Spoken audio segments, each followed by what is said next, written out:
Welcome to Live Impact News here on WCNC Plus. Surprised me again with Carlene again. We're back. Hi. Hey guys, Happy New Year's. Happy New Year's Eve.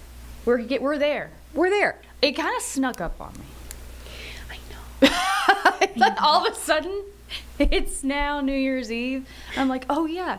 So I need to get a new agenda planner thing. I have to pay rent tomorrow. Oh, I got all stop. of these things that you're like, Don't. oh, that's right. The things just keep happening. Yeah, I know. Do you have any resolutions? Not really. I think I just want to start the new year, a new clean slate. Clean slate. I like that. Fresh start. I like that. You know what I mean? What do you have? I don't have necessarily a starting a new thing. I guess just trying to be back in my routine. Yeah. And it's not necessarily go to the gym more Right. or just get into Make healthier choices. make healthier choices, do the things I enjoy more. It's Yes, just yes. it's less of a concrete Yes. start going to a new gym. Yeah. It's just do the stuff more. I want to say yes to more things. I like that. I want to try new recipes. I want to learn to cook. I say yes to a lot of things. I want to double that. You know what I mean? I want to do fun things. Say yes. Say yes Try to things. things. Yeah. Because who knows? Who knows?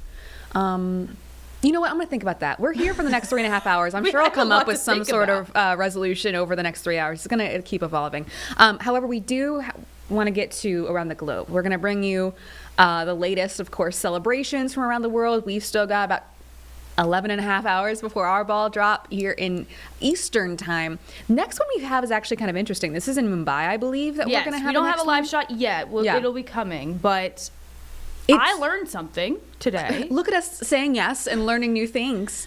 They are on a time Like a halftime difference. They're while it is 12:30 here, it has just hit 11 o'clock there. Yeah. So I was like, why is it a 30 and not an hour? It's a real thing. And I Googled it. Yes. Mumbai's time is 30 minutes different because India operates on Indian Standard Time, which is UTC plus 5:30, a unique offset that reflects historical, geographical, and political considerations. So Who knew? learn something new every day. Yeah, I So certainly did today. Because I just thought NBC had the time wrong. I'll be quite I know. honest. I was like, those losers. Come on. But Come on. it'll be here in about an hour, and Yeah. we'll bring it to you because I'm sure it'll be gorgeous. Nick and I saw this morning, we saw Tokyo, which I love. Oh, that's a cool one. It was Hello Kitty, abound. Aw, So, that's cute. I'm a big Hello Kitty, Sanrio, Tokyo fan in general. And then we saw Beijing, we saw Seoul, South Korea. It was really cool. It's like ours, but a little different. a little different. A little flair. yes. Yeah. It was nice. It's a good time. It's nice. Yeah. It's like Epcot, but actual around the Epcot world. ball, yeah. You know what I'm saying? Carlene's reminding us that she went to Disney without us. I did. So just putting it out there. Just a PSA. And I want to go back in case Disney if wants you're to watching. invite me. I'm right here. Not sponsored, just a fan. In fact, it's an entirely different company. It's different channel. That's true. I can't win them all. That being said, though, want to make sure everyone is safe on this holiday. This is definitely a holiday where people are likely to go out. We want to remain safe, make good choices. So CMBD has this video for us to remind everyone to have a safe holiday here in Charlotte. Hey Charlotte, New Year's Eve is almost here, and many of you will be celebrating in Center City. CMPD is ready to keep the party safe and fun, but we need your help. Here are a few easy ways to keep your night fun and worry-free. First, stay alert and aware. Big crowds and bright lights can be distracting, so keep your eyes up and look out for one another. Next, if you see something that doesn't look right, speak up. Call 911 or flag down an officer. We'll have several CMPD officers downtown, and they are there to help. Also, keep your belongings secure. Carry your valuables with you, lock your car, and never leave items or firearms in your vehicle. These simple steps go a long way in preventing theft. Next, plan ahead for how you'll get home. Whether it's rideshare, public transit, or a designated driver, make that decision before you head out. And if you're using rideshare, always double check the driver and vehicle before getting in. Finally, leave the fireworks to the professionals. They can be dangerous and in some cases illegal. So enjoy the amazing shows put on by the experts. Let's ring in 2026 together safely. From all of us at CMPD, have an amazing, safe, and unforgettable New Year's Eve. Happy New Year, Charlotte. It's a fun graphic they have at the end there. Kind of fun. Speaking of celebrations, though, we want to get to New York City. That is the one that we are looking for she here in is. Eastern time, getting ready. It looks pretty dead right now. It's all closed off. I guess it's all closed Yeah. off. We saw a different shot that we can't show you and have access to it, but there's people definitely on the ground, and there's Sure. barricades, and there's people already lining up, like early this morning. Would you, saying yes to more things, but would you do this? Yes, I would do it once. My mom grew up in Queens, and Oh, so she cool. said she's done it like once. She's like, you do it once, Yep. and then you're like, you're good. Rite of passage. Right. You do it, you see the confetti, it's the whole time. And my mom went back in the day. So I can't even imagine, like, now, you know, Oh my it God, has to it's be such so a- different. Yeah. Like, I mean, it's People wear diapers. I don't. it's people wear diapers. I don't wear want the to. Depends to get out there. And I'm like, I respect it. or I could watch it at home. I love being at home. I really. Or I could take it in and have a bathroom right there. I know. And a fridge right there. And I don't want to monitor my water intake throughout the day. It's one of those things, like, I think it would be so cool to see it and say you did it. And, like, Yes. it's checking off a box. Of course. But I don't even like crowds I'm that not much. clamoring to do it, but I would do it. Yeah, if the opportunity presented itself. Sure. Saying yes to more things. Yes. In 2026. I would like to, if there's somebody in New York that would like to Hey. invite us maybe next year up to their cute little apartment around Times Square so we could Oh. see it from there, Oh, I yeah. will gladly watch it. This from there. show is turning into us trying to get free stuff. Try to get free Hey, stuff. Disney. We campaigned for boat friends, and guess what? We did get some. There we go. There we go. Me and Majestic Storm wanted boat friends, and people reached out. Did they actually? Yeah, they did. That's hilarious. know. Well, we have some pretty big asks today. Not just do you have a boat. It's are you Disney? Number Are one. you- yeah, are you? And do you have a apartment in Times Square that Near overlooks? Times Square. It's a little too specific maybe today. We would also Yes. take pizza. I mean, I truly, honestly, at this point. I'd take a bagel and I'd be pretty I happy know. about it. Anyway, All this to say, all this to say, New New York Year's Eve. also has some stuff going on. a lot going A on. lot going on. Of course, Mayor-elect Mamdani is going to be taking office tomorrow. New year Tomorrow. means new term for him. Obviously, this was a very, very heavily watched race, and he is, of course, getting ready to have two separate swearing-in ceremonies, which is interesting how they do it here. I think it's a thing though. I think New York does this. They do a Yeah. private one and then they do like a public one. Yeah, that makes sense. Yeah. That event, I'm sure, is going to be quite large Yes. because this is not just a big city, but it's such a, like, as I said, heavily watched race. Right. So this is the latest that we heard from him. Let's take a listen.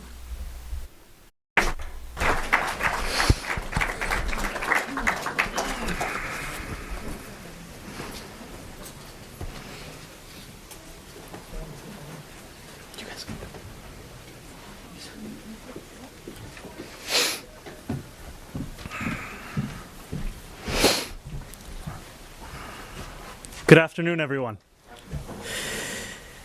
The great W.E.B. Du Bois once said, "We should measure the prosperity of a nation not by the number of millionaires, but by the absence of poverty and the prevalence of health." By that measurement, our city is anything but prosperous. Too many of our fellow New Yorkers live lives of poverty and suffering, and too many others live lives where health is nothing more than a rumor of something they cannot afford. When I take office in 2 days, I seek to change not only the measure of the well-being of those who live in our city, but those also tasked with the work of measuring.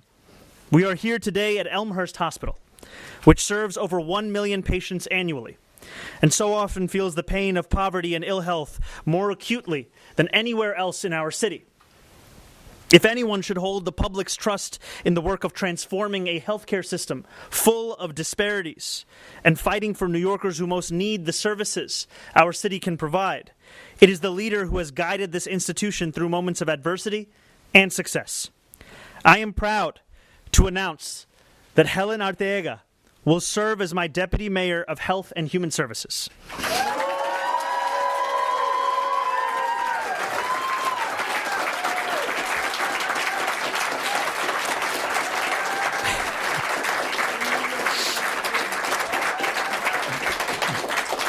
has served as CEO of New York City Health and Hospitals Elmhurst since February of 2021. The same hospital that saved her and so many other New Yorkers' lives during COVID. Her tenure has been transformative, with the hospital delivering consistent improvements in care to its patients and making historic strides to support its frontline healthcare workers. It's the kind of leadership that Elmhurst residents came to expect from a daughter of the community, someone who grew up like them, cared about people like them, and understood that New Yorkers with less are often treated with less. That leadership, driven by empathy and guided by an unshakable belief that every New Yorker deserves a life of dignity, is no less than what the people of this city will expect from their new deputy mayor. As deputy mayor for Health and Human Services, Helen will have incredible power to make our city healthier and more prosperous. This is work which will demand all of government coming together, which is why I'm thrilled to also announce my corporation counsel today. Steve Banks, a name that many of you will be familiar with. Steve's legacy of service is second to none. As the former attorney-in-chief of legal aid, Steve helped some of the most vulnerable New Yorkers get back on their feet. And as the commissioner of the Department of Social Services for 7 years under Mayor de Blasio, Steve overhauled our shelter system, helped over 175,000 New Yorkers find permanent housing, and fought for low-income tenants. There is a reason that after leaving office, he was described as the most effective social services director in New York City history. His reputation as a champion of those otherwise forgotten is recognized across the city. I am grateful to him for returning to public service. As New York's Corporations Counsel, he will be our city's lawyer, managing hundreds of attorneys and representing our city in court. It is an incredibly important role with wide-reaching and far-reaching implications, and there's no one I would rather turn to than Steve.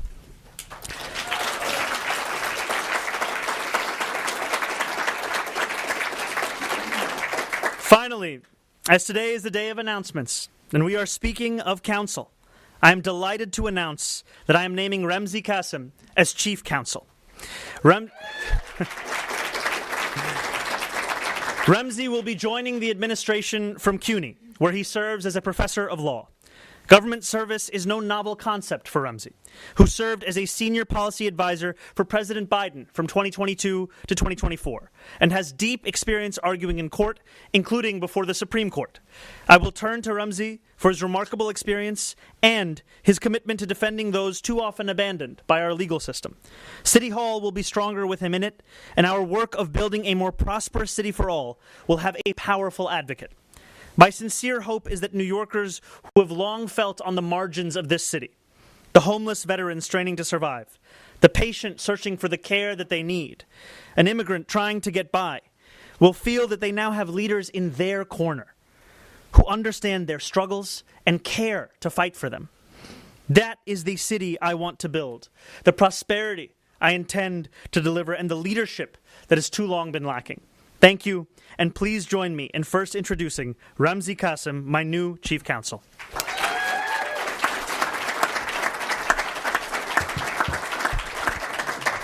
Good afternoon, everyone. I'd like to begin by thanking the mayor-elect for what feels both like a privilege and a calling, frankly, an honor and a call of duty to serve the city that I've called home, the city that embraced me. I grew up in war-torn countries in the Middle East, authoritarian regimes, and New York City was really my first stable and permanent home. And this is an opportunity for me to repay that debt. I've been trying to repay that debt ever since I came to this country, ever since I immigrated. Service has been the lodestar of my career, of my professional life, whether it's service, as the mayor-elect mentioned, at the White House, or at CUNY, one of the oldest and largest public institutions in our country, and specifically at a law school whose motto is law in the service of human needs, to give back to working class New Yorkers and serve their social mobility, or whether it's through the clinic and nonprofit that I founded, CLEAR, in service of clients, communities, and movements nationwide. Service is what I look to do and what I hope to do alongside the mayor-elect and his team at City Hall to defend the rights of all New Yorkers without exception, and to create space for the mayor-elect and his team, this administration, to deliver on the promises and the agenda that was so enthusiastically embraced by our fellow New Yorkers. So again, I thank the mayor-elect for this honor, and I look forward to speaking with all of you.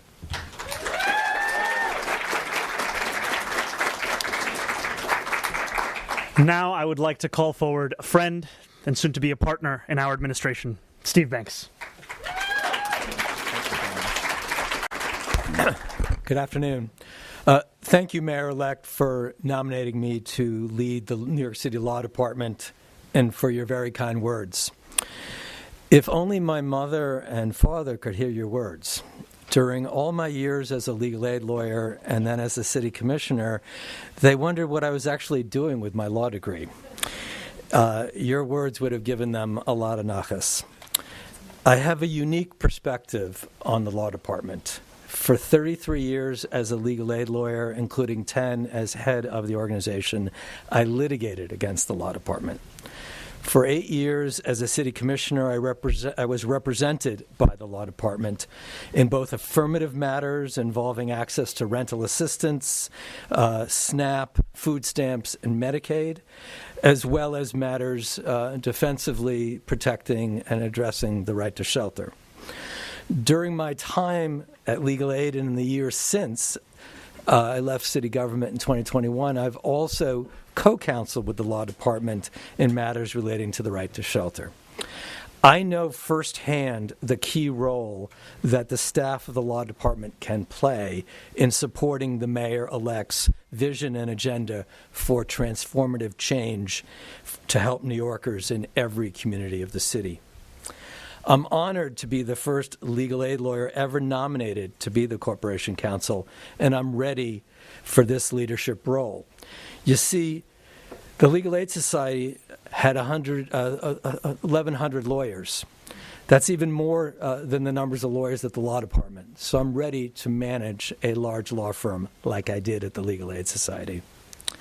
And in addition to the well-known major cases that I've litigated and handled for low-income and working New Yorkers, over the course of my 44 years as a lawyer, I've represented large numbers of individual clients whose lives have been harmed by city actions. This has provided me with a unique vantage point on the human impact of city policies and practices. The law department can play an essential role in addressing the human impact of such city conduct. Finally, my wife of almost 40 years, who I met on a picket line, by the way, during a legal aid strike in 1982, she and I have been blessed over the past year with 2 grandchildren. I'm ready to take on this role because I know that under this mayor, the Corporation Counsel, and the staff of the law department can help make this city a better place for our grandchildren, for every New Yorker, and their children and their grandchildren. Thank you again, Mayor-elect, for this opportunity.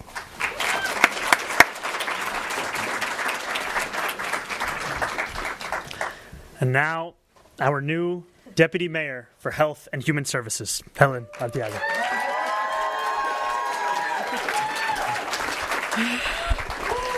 Buenas tardes, everyone. Good afternoon, and welcome to Elmer's. I want to thank the Mayor-elect Mamdani for this trust and faith in appointing me Deputy Mayor for Health and Human Services. At this important moment in our city, it's not lost to me that the agency under this portfolio are the safety net for so many New Yorkers who are looking to survive or sometimes get a second chance. Whether they're visiting our hospitals, entering our shelters, or going to our after-school programs, or just aging out of foster care. It is that workforce and those providers in this portfolio that work so hard to get these New Yorkers through the hardest times in their lives. To that workforce and those providers, I say I'm ready to work alongside you to provide innovative solutions so you can take advantage of every opportunity, every interaction to address the affordability crisis that brings so many to our doors. To every New Yorker that trusts us enough to show up, and to those that are suffering in silence wherever you are, because they do not know if government will protect them or treat them with dignity, I promise you today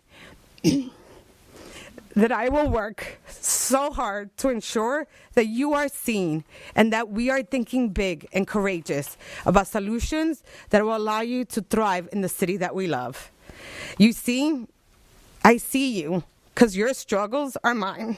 I am who I am because of them. I want to thank Mayor-elect and the team for indulging this appointment here at Elmhurst Hospital, because you see, here is where my advocacy was born. It is here where my dad died without having lack of insurance. It was here that I survived COVID. And it's here that I want to say, Madre, tu sacrificio valió la pena.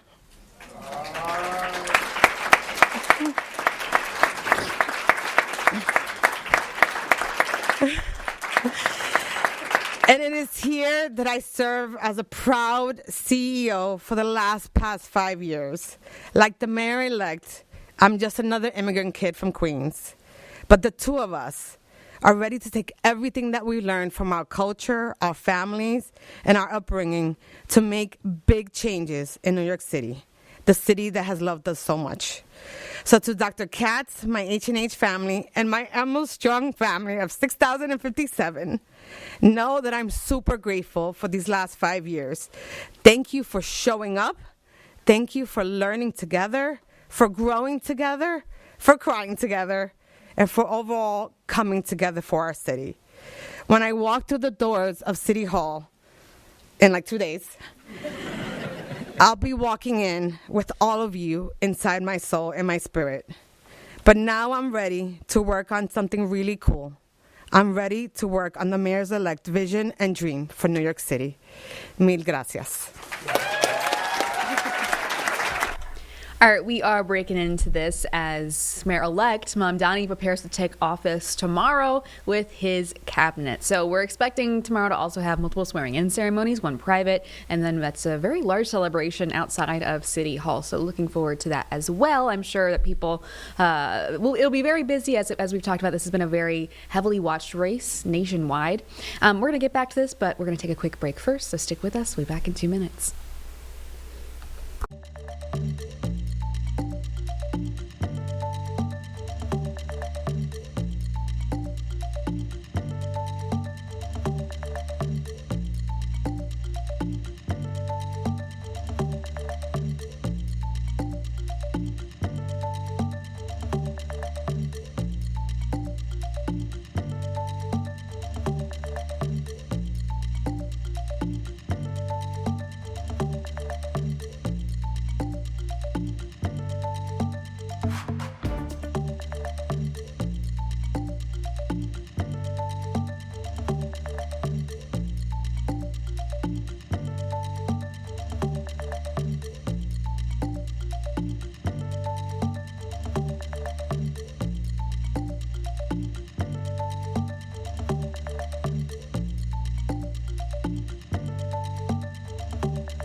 Welcome back to Live Impact News, just a couple minutes away from 1 p.m. Getting back to New York City, which, of course, we're going to show the preparations as we go throughout the day, but we're going to get back to one of the other big stories, which is Mayor-elect Zoran Mondani becomes mayor tomorrow. So this is the most recent time we've heard from him and some of his new cabinet members.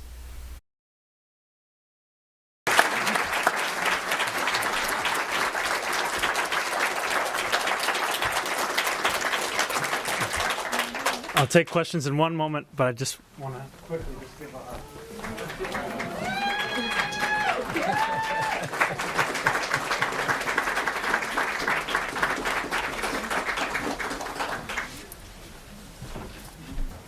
We'll start with on-topic questions, please. Everybody, go ahead. For the mayor, like in the DM, the Department of Community Safety, we haven't heard that much about how this is going to operate just yet. Is this going to be under the DM, or is this under something that's just mentioned? The Department of Community Safety would fall under the first deputy mayor's portfolio. However, it will require a whole of government approach and commitment, and I look forward to working with our new deputy mayor in ensuring that. Yeah, go ahead. Yeah. Hi, Mayor-elect. The comptroller released an audit this morning declaring that the Health Insurance Stabilization Fund, which helps pay for supplemental benefits for city workers, is insolvent, recommending that it be dissolved. He found that it has outstanding liabilities of $3.1 billion. That is obviously not nothing. Would like to hear your response. And also, what do you say to city workers who are perhaps concerned about their health coverage in light of this news? Well, to city workers, I will say each and every day that this will be an administration that takes your concerns seriously and looks to do more than that. It looks to actually deliver on them. And the report, as well as any other analysis, is something that we are going to take seriously as we assume office in a few days.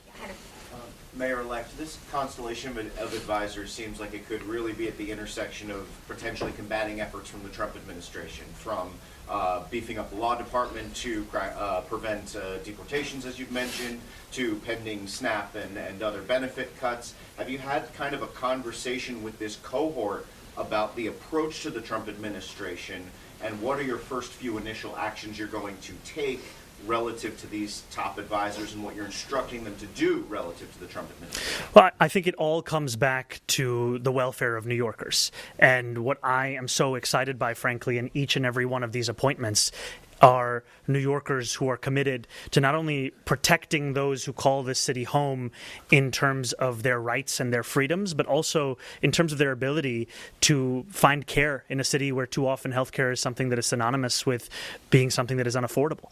And I think that even in my own conversations with the president directly, I will always and have made the case for this city. I look forward to my top staff doing the same. But is it that you would first pick up the phone and call the president if you didn't get along okay? These guys go at him? Is that kind of the approach? I will look to have a conversation with anyone and everyone. And also, I think it's important that there are fights and freedoms that will be protected in conversations. There are fights and freedoms that will be protected in court. There are a number of active court cases, frankly, that I look forward to working on with my nominated corporations council to ensure that our actions as a city are furthering the protection of the rights of the people who call it home. Thank you. Question for both the mayor-elect and the new deputy mayor. The first mayor-elect, you have very limited time left before you take office. Are you planning to announce your next schools chancellor and transportation commissioner in the next 24 hours? Just trying to gauge where you're at with that. And then deputy mayor as well. Are you still going to have a role here at the hospital, or are you going to be leaving permanently? Thank you, guys. So to the first question, I'll give you the answer you don't want to hear, which is wait and see.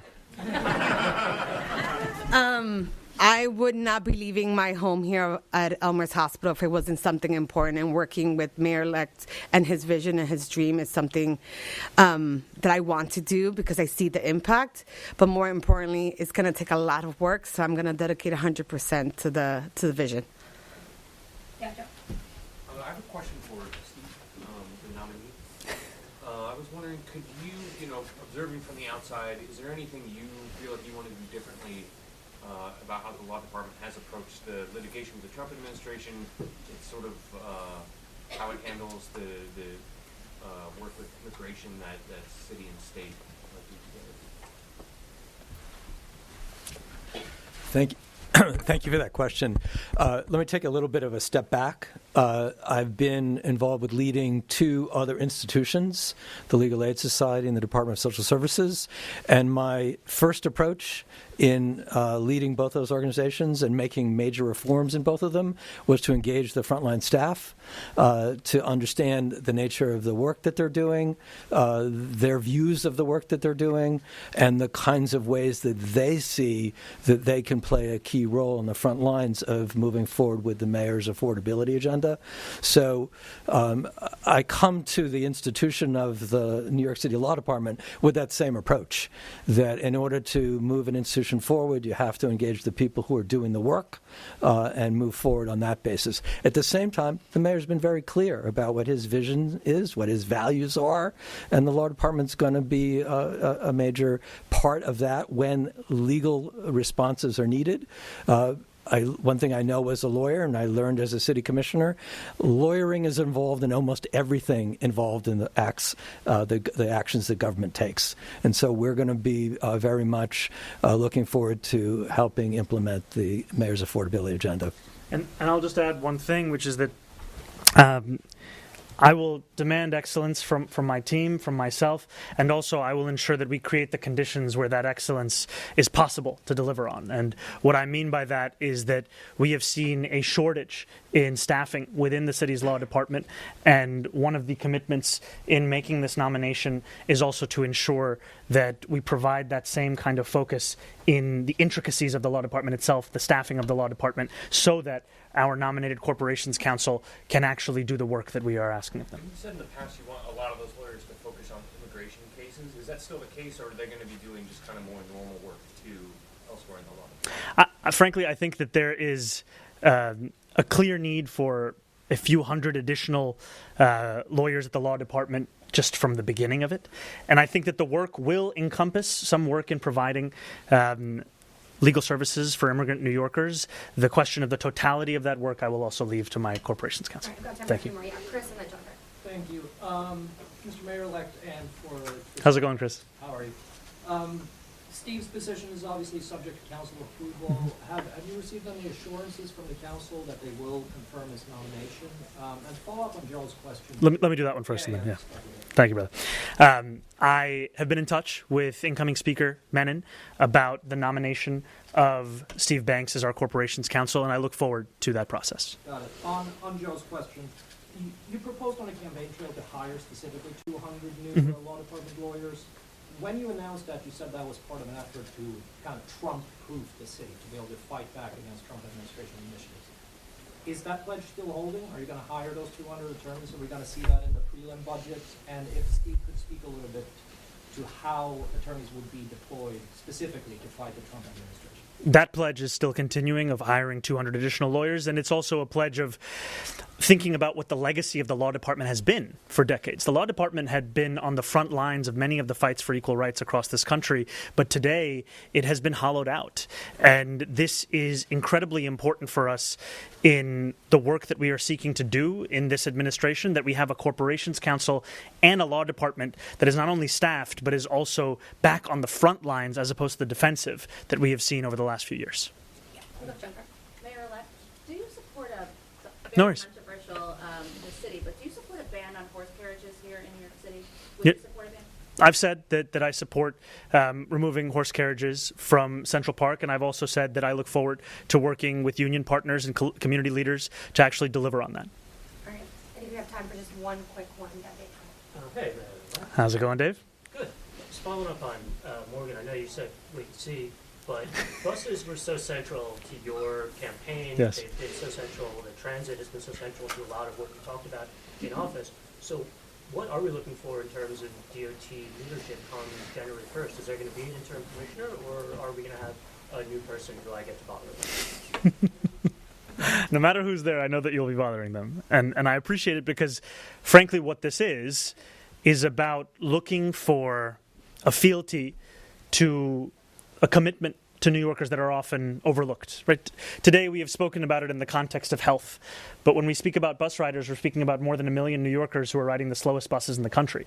This will continue to be a focus of my administration and a recognition that it is New York City government that runs the streets of this city, and therefore there is an opportunity in the way in which we approach that, not only to honor the commitments and proposals that have been put forward in prior years, which Streets Blog also broke the news of at a press conference not too long ago, but also, frankly, to think about how do we make this city an example for the world in the ways to get around efficiently and reliably.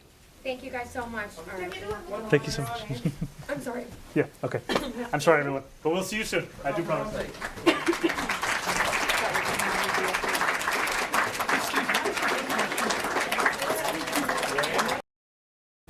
They do it really interesting there too. We're reading up on how this works. They have a swearing-in ceremony at midnight. Midnight. Waste no time. They're not "You're messing in." around. Get to work. But of course, it's going to be a busy day in New York. Naturally, taking a live look over Times Square.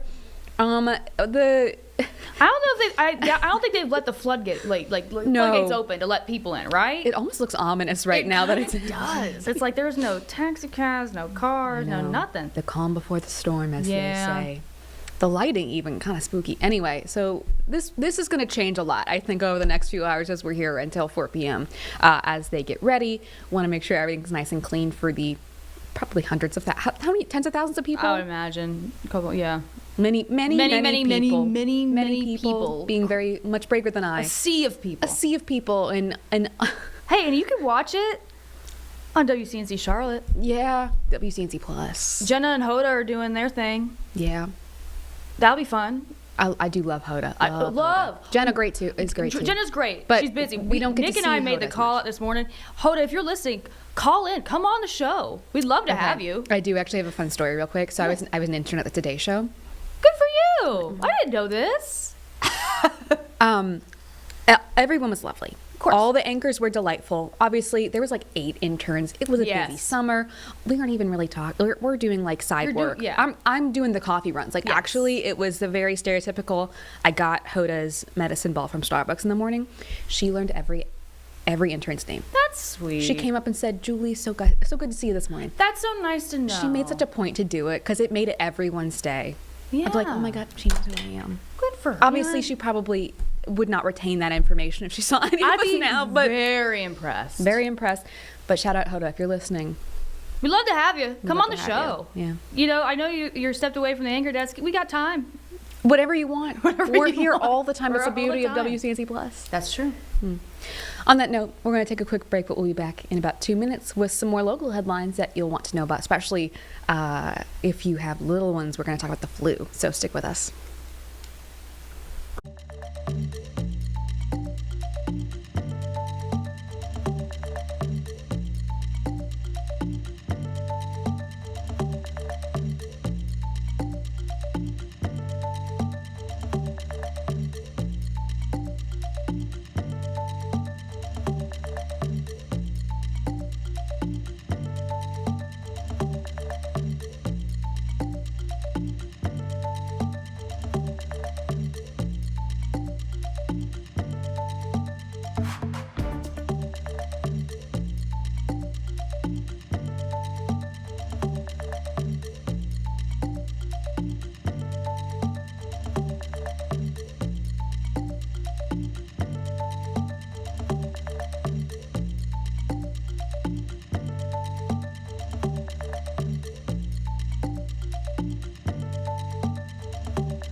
Welcome back to WCNC Plus. We got some more local headlines we want to get to as we wait for some more New Year's Eve celebrations underway. We are expecting one in about 20 minutes or so out of Mumbai, so stick with us for that. But heading now to Novant Health, giving updates on the flu. This year it is not only spreading fast, the symptoms we're hearing are worse. So take a listen.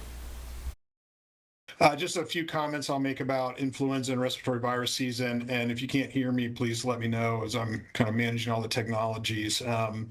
It's that time of year. So respiratory virus season is here. It is typically between November and March for us in healthcare. And really during that period, we see this increase in infections from several respiratory viruses, mainly influenza, COVID, and RSV, or respiratory syncytial virus. But there are other viruses that float around as well. It's really what happens this time of year. Over the last couple of weeks, our healthcare system has seen some significant increases in influenza cases in particular in our clinics, our emergency rooms, our hospitals, and I think that trend will continue in the next few weeks as everyone is gathered for the holidays, and will continue to gather around the new year, that these viruses will get spread in our communities. I can tell you over the last week over week, our hospitals and emergency departments have experienced a 2.5 times increase in positive flu cases. We're also seeing some increase in RSV, that respiratory syncytial virus, which is typically a wintertime infection. So we're not surprised by any of this. It's just every year it happens a little bit of a different time, and that's what's happening now. If you look statewide, the state of North Carolina is also seeing some increases in the respiratory virus activity in the emergency departments. That's continuing to go up, and we're seeing that nationwide. So if you look at the state of North Carolina data or CDC data, we see the same things. I'll tell you the dominant strain out there is an influenza A, which is H3N2. Influenza A is the most common flu we see each year. This one's a little bit different. It comes from a subclade called K, like the letter K. We haven't seen that one as much before. It's unclear if that strain has more severe disease, but it may be more contagious because it is the dominant strain. It's the thing that's being spread around the most in our communities. I do get asked sometimes, how do we distinguish the symptoms of the flu versus the symptoms of RSV versus the symptoms of COVID? That's hard to do, even for experienced physicians, but kind of the general rule of thumb as we think about those different viruses is when people tell me about influenza, they talk about it coming on very suddenly. They feel like they have a high fever, and they particularly have these muscle aches. And they'll describe it as, I felt like I was hit by a truck. That's the phrase you hear the most. COVID tends to come on over a little bit longer period of time, maybe a few days. You get fever, sore throat, congestion, runny nose. It doesn't have that hit by a truck feeling. So those aren't perfect descriptions, but the best way to determine what virus you have is to be tested. And there's some testing modalities out there, some testing you can do with home tests, at urgent cares, at your doctor's office. So that's the best way to distinguish the viruses. But if I had to think of them in different categories, I would describe it that way. How do we prevent all of this? How do we reduce our risk in respiratory virus season? First and foremost is vaccination. It's highly recommended. It's safe. It's very useful for respiratory viruses. Influenza is preventable. People over the age of 6 months should consider vaccination. And vaccines can prevent infections like the flu, but also reducing the severity of the flu if you do get it. They're not perfect. We know that, but they can make your infection less severe, which could be important. I'll say that we talked about testing a second ago. Early testing for respiratory viruses is advisable if you have symptoms. If you're going to be tested, do it soon, particularly if you have risk for complications. So if you're someone with diabetes or lung disease or heart disease or cancer or immune system issues, you want to be tested, and you want to do it early because treatments for flu and COVID exist, but they're better to get them started within a couple of days of your symptoms and not wait longer. Other ways to reduce your risk or help the community is stay at home when you're sick, stay home from work or school. Consider antiviral medications. Your doctor can tell you if you're a candidate for that for both flu and COVID. We tell people wash your hands, clean surfaces around you, and consider using a mask, particularly in crowded settings, to help lower your infection risk. One comment I want to make before I kind of wrap up here is, and we don't emphasize this enough, when you prevent something like the flu or COVID, it's important to do that to avoid getting the virus, but you're also avoiding the serious complications that can come on after those viral infections. And we do not talk about this enough, and we should. When people have flu and COVID, your risk in the next few weeks for heart attack, stroke, pneumonia, sepsis, all of those things go up. Because when you get those infections, those viruses cause inflammation in your body, particularly your blood vessels. And so if you're at risk of having a heart attack or a stroke or pneumonia or sepsis, that inflammation can lead to those things. So you talk to physicians and APPs and nurses that work in emergency departments this time of year, they will tell you that people come in with heart attack and stroke and pneumonia and sepsis. If you ask them, have you had a respiratory virus in the last few weeks, they will often say yes. So getting vaccinated, preventing getting these infections is not just about, hey, I'm avoiding getting the virus, I was going to get over it anyway. There are serious and sometimes fatal complications from these viruses that you're helping prevent by protecting yourself. And while those things can occur in anyone, they're particularly more likely in older adults. Again, diabetes, heart and lung disease, cancer, immune system issues. Those are the things that people, and when you have those things, your risk of complications from these viruses really goes up. And lastly, I'll say there are antiviral medications for flu and COVID. For flu, some of them are just one pill, some take several days of therapy, but it's best to talk to your doctor about what the best options for you would be. And you want to do that quickly, because if you're going to take those medications, as I mentioned, you want to take those within 48 hours of your symptom onset. So talk to your doctor if those are best for you. And with that, I will take any questions. Dr. Priest, I'll kick us off. For anybody who has spent a lot of time with family at the holidays and inevitably heard so-and-so had the flu after, what is the incubation period like for influenza where you should really be on high alert? Yeah, I would say for the next week.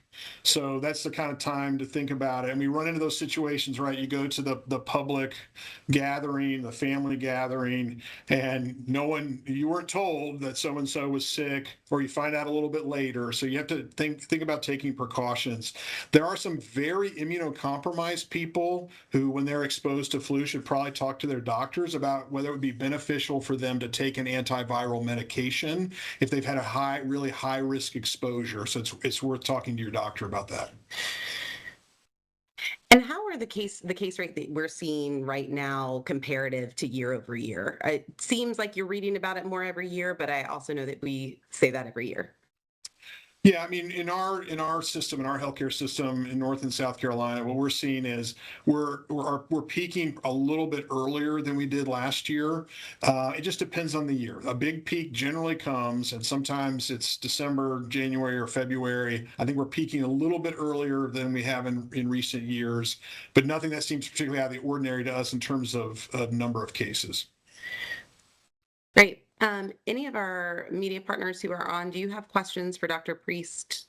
I have one, Caroline. Dr. Priest, you mentioned vaccines, but we know it's a little bit late in the season. Kids have been out now for the holidays, and they are returning back to schools next week and later. Is it too late to get the vaccine? What should families know as far as the timing goes?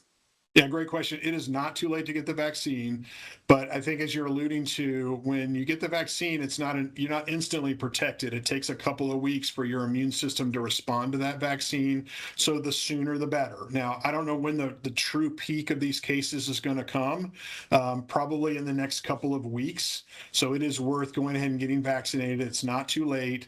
And the peak may come later in January. And if you get vaccinated now, you can be protected. And every once in a while, we have years where we have two peaks. So sometimes later in a flu season, influenza B will show up, and the vaccine includes protection against influenza B. And so it's worth going ahead and get vaccinated. It's not too late. And the vaccine is available in your local drugstores, your physician's offices, local health departments have it, so it's worth getting. And just for parents out, go ahead. Oh, sorry. If someone has the flu, how long are they contagious? Yeah, so it's generally for about 24 hours after their fever is gone. So it's one of those things where you watch and follow. When your fever is gone, you wait about 24 hours, and then you're no longer shedding virus or contagious. So it's really around when the fever ends and when your symptoms get better.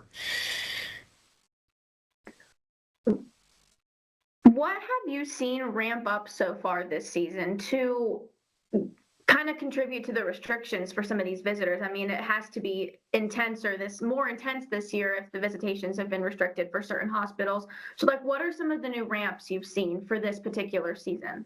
Yeah, we actually restrict visitors almost every year, and we often do that in collaboration with other regional healthcare systems. We talk to them frequently, and the great thing about that is we all collectively really care about our communities, and we want to give consistent messaging about all of this. So it's not so much that this year is worse than others. We do this most years. We do it because, interestingly, children can often carry influenza virus, and they don't have they don't have symptoms at all, or their symptoms are really mild. And so we understand the desire that you might want to bring a child into a hospital to visit a loved one, but the hospital is full of people that are really vulnerable to flu, and we don't want our healthcare workers to get flu either. And so we kind of take this step every year to say we don't want to bring extra respiratory viruses into our hospitals. Now, there are exceptions to that in our healthcare system. So our teams will work with families. If there's a reason a child needs to come in the hospital, maybe it's an end-of-life issue for a loved one or a sibling visiting a new sibling after their mom's had a baby. So we will work with families to make sure those things happen. But in general, just general visitation's not great. And we just decide to do this every year as we monitor that respiratory virus activity and say, okay, now's the time. It's a little different every year, but now's the time to say, let's keep some folks out of the hospital for a few weeks just to keep people safe.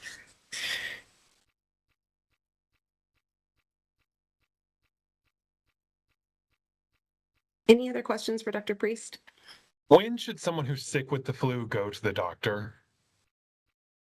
Yeah, so that's a really good question. I think the first thing to know is about your own healthcare problems, right? So if you're an older adult, diabetes, heart disease, lung disease, cancer, immune system issues, you should err on the side of talking to your doctor sooner. First, you should be vaccinated against these viruses to protect you. But if you're starting to develop those symptoms, talk to your doctor. So many doctors now take electronic messages. You can call the office, you can send a message and say, hey, I have some risk factors for complications of these viruses, and I have symptoms. What do you advise me to do?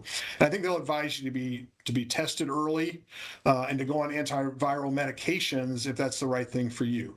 Now, a younger person who has zero health problems, whose symptoms are mild, that's someone who is less at risk for those complications, but should certainly consider staying home from work or school and potentially get tested to make sure they're protecting those around them. Because remember, we do all this together. It's our communities trying to protect each other and protect the most vulnerable among us. And so we have to think about that as we have these infections. So just know about your own health problems and what risk you might have, and then talk to your doctor about what's best for you.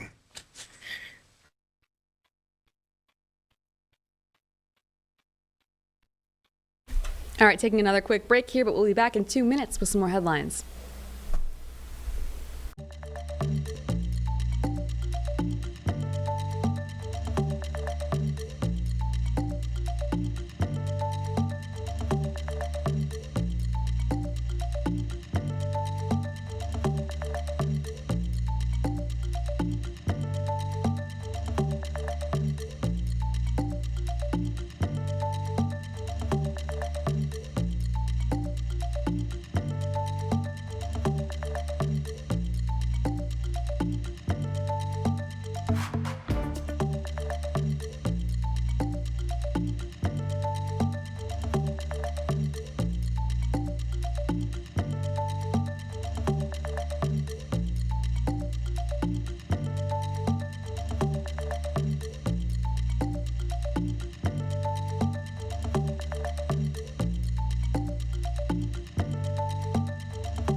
All right, welcome back to WCNC Plus. Just a couple minutes away from 1:30, which is when we are hoping to get Mumbai's New Year's Eve celebrations. Remember, they do it a little bit differently because of the time there. The time difference is actually 30 minutes as opposed to a full hour. But we're going to get a quick check of your forecast with Majestic Storm first. Back to your weather impact forecast. Chilly start to the day, but Majestic, things are starting to warm up a bit. And it's gorgeous outside. I am excited to end the last day of 2025 with sunny skies. Temperatures will be a little bit warmer than where we were yesterday as well. But don't forget about the wind. The wind is going to make it feel a little bit cooler at times. But look at this. I mean, it's just stunning all across the Carolinas today. Sunny, warmer, and breezy. Some of our winds today gusting up to around 20 miles an hour. Even stronger, though, up in the mountains. And then tomorrow, I'm calling for picture perfect weather. Sunny skies again with daytime highs back into the 60s. And then once you're making those plans for this weekend, really start thinking about Saturday. That'll be the day that more rain returns back into our area. Now, for our New Year's Eve and New Year's Day, we'll see a good mix of sun and clouds today, a high around 53, and that's where we should be for this time of the year. Tomorrow, even better, sunny skies with low 60-degree temperatures. Now, if you're in the mountains today, you will have a lot of cloud coverage, and look at your temperatures. They're going to struggle to warm. Only a high of 33 degrees there in Banner Elk. Once we're heading across the foothills, we're staying dry today there in Morganton with a high of 51, and again, partly sunny skies. 53 in Lincolnton, Gastonia, Shelby, even right here in the Queen City. And then once we're heading more south, areas like Lancaster and Monroe, we're going to be having sunny skies and very mild conditions. Now, here's our satellite and radar. Once we bring it back to the Carolinas, this is what we like to see. A lot of sunshine for us, still holding on to cloudy skies, though, up in the mountain locations. Again, the last day of December, and boy, I'd say we're getting pretty spoiled. Beautiful weather to look forward to. Temperatures right around average. And then again, remember, a little bit of wind, which will actually make it feel like we're into the 40s. So it's not a bad day. Just if you want to be out and about, which hopefully you can be, just keep a layer handy. You'll want that not just this afternoon, but especially tonight if you have plans for your New Year's Eve. Now let's get to it because I want to talk you through tonight. It's going to be a big night if you're heading out to an event, a festivity. Maybe you just want to go watch some fireworks. Notice our temperatures will mainly be into the 40s, but because of that added wind, it's really going to feel right around those mid-30s. Keep that in mind. Nothing we can't handle. Again, maybe a good night for some scarves, gloves, and a coat. Now, once we're heading up into the high country, overnight lows tonight going to slip back down into the upper 20s, low 30s. And for us, right around those mid-30s is what you can expect to wake up to tomorrow.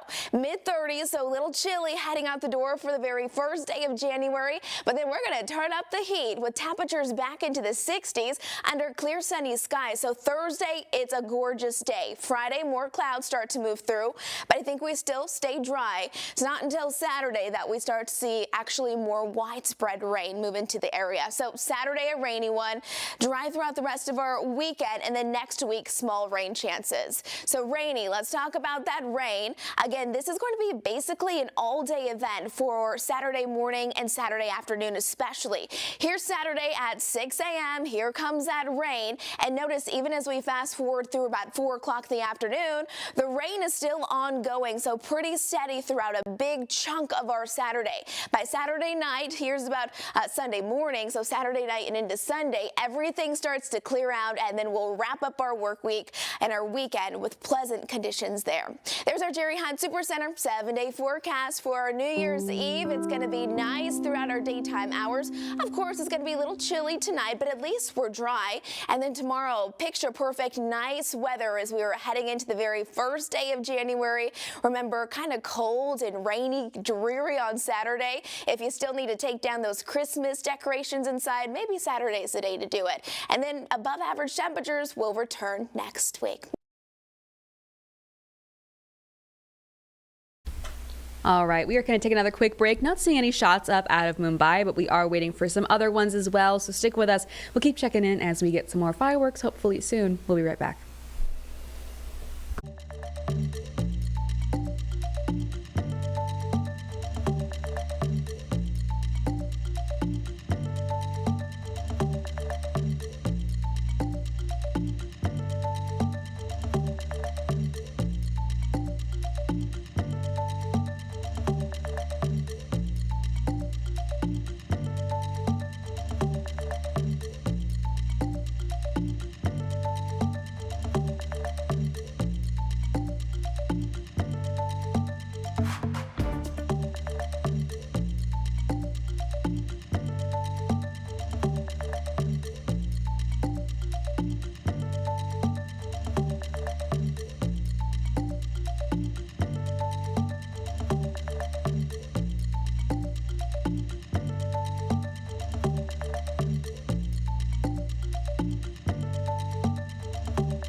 Welcome back to Live Impact News. We want to get to an update out of South Carolina. Of course, measles is the big talker there, but since Friday, we've actually had 20 new cases, so this is still actively spreading. This is the most recent update we've gotten from health officials there. I'll leave things off to Dr. Bell now. Casey, thank you. I'm having a few technical problems this morning. Are we okay with the audio? Yep, sounds good, and your camera's on as well. Okay, thank you so much, and good afternoon, everyone. On Tuesday, the South Carolina Department of Public Health reported 20 new cases of measles in the state since Friday, which brings the total number of cases in South Carolina related to the upstate outbreak to 176, and the total number reported to DPH this year to 179. 7 of the new cases were known household exposures. 5 resulted from a previously reported school exposure, 2 resulted from an exposure at church, and 1 resulted from an exposure at either school or church. The sources of 4 cases are unknown and still under investigation, and all of the new cases are Spartanburg County residents. In total, there are currently 287 people in quarantine and 2 in isolation. The latest end date of quarantine for these is January the 21st, meaning that we expect to continue to see cases well into January. Complications from measles are not reportable, but we have learned that 3 people with measles required hospitalization for complications. Both adults and children were involved. And to protect privacy, we do not provide personal details or specifics of clinical outcomes or the status of these cases. DPH encourages those potentially exposed to notify a healthcare provider of a possible measles exposure before seeking care, to allow arrangements to be made in clinical settings to protect others, as clinical settings have been settings where public exposures have occurred. One of our priorities is protecting the public from preventable exposures by implementing quarantine measures to help stop the spread of measles. So it's very important for those who have, even mild illnesses or who are in quarantine to stay home to protect others because they may not be aware that they can spread the disease. Vaccination continues to be the best way to prevent measles and to stop this outbreak. And we know the vaccination status of 170 of the 176 outbreak-related cases, and 99% of them are unvaccinated. So this speaks to the protection that vaccination brings as the best way to protect people against measles, to prevent ongoing spread in our communities, and to stop this outbreak. We remind people that vaccines are available at many primary care providers' offices and pharmacies, as well as at DPH Health Department clinics. And any community partner or organization interested in scheduling a vaccination event from DPH's mobile health unit can request a visit to their location by completing the form found on the DPH website. And with that update, I will turn it over to questions. Thank you very much. Thank you, Dr. Bell. And everyone, I think most of you know the drill, but if you don't mind raising your hand, we'll call on you in the order you raise your hand in. And if you don't mind, when you do ask your question, to say your name and the name of the outlet you work with. And it looks like Tom's got a question. Tom? Hi, Tom Corwin, Post and Courier. So earlier this week, DPH also put out the status of outbreaks of other vaccine-preventable viruses in the upstate. A number of outbreaks of pertussis, whooping cough, of measles as well. Does this, I think, add to the point about the need for vaccination? It does add to the importance of vaccination, because we are seeing in a higher number of vaccine preventable disease outbreaks in the upstate, which is an area of our state that has among the lowest vaccination coverage. So as we would expect with lower vaccination coverage for other vaccine preventable diseases, we are seeing higher rates of varicella or chickenpox, or pertussis and whooping cough, as you mentioned. This raises concerns for the flu as we are moving into widespread flu transmission in the state. And so, yes, this is a concern not just for measles, but we have a number of vaccine preventable diseases that people could be protected against if we were able to get our vaccination coverage up more widely. Thank you. Thank you. And Mackenzie? Hi, Mackenzie Musket, Spectrum News. I just wanted to pivot to the flu for a second. I know today the CDC bumped up South Carolina as having a very high activity level. And I know today Prisma Health and some other hospitals aren't letting children visit their hospitals. So how worried should people be about the flu this season? And how is this going to affect children now that we're seeing a measles outbreak and a very high widespread flu season? Well, we're not asking people to be worried. We want people to be prepared and we want people to be informed. And so it is important information to know that influenza activity in the state is now widespread for 2 consecutive weeks. We want people to be informed that the vaccination against the flu is recommended for everyone 6 months of age and older, unless they have a contraindication every year, because this is what gives people the protection from the vaccine that's developed to be well matched against the most commonly circulating strains. We want people to be aware that with flu activity now on the increase, if they choose to get vaccinated, it actually takes about 2 weeks for the body to mount a immune response that is strong enough to protect them against flu infection or complications from the flu. And so those are all points that we want people to be aware of. This is an opportunity to be prepared. We can't anticipate when an exposure might occur, and so vaccination now will protect people throughout the flu season that we define as beginning in October and moving well into the spring. We continue to see flu activity as late as March and April, and we can see from one season to the next, it's unpredictable how severe the flu season might be.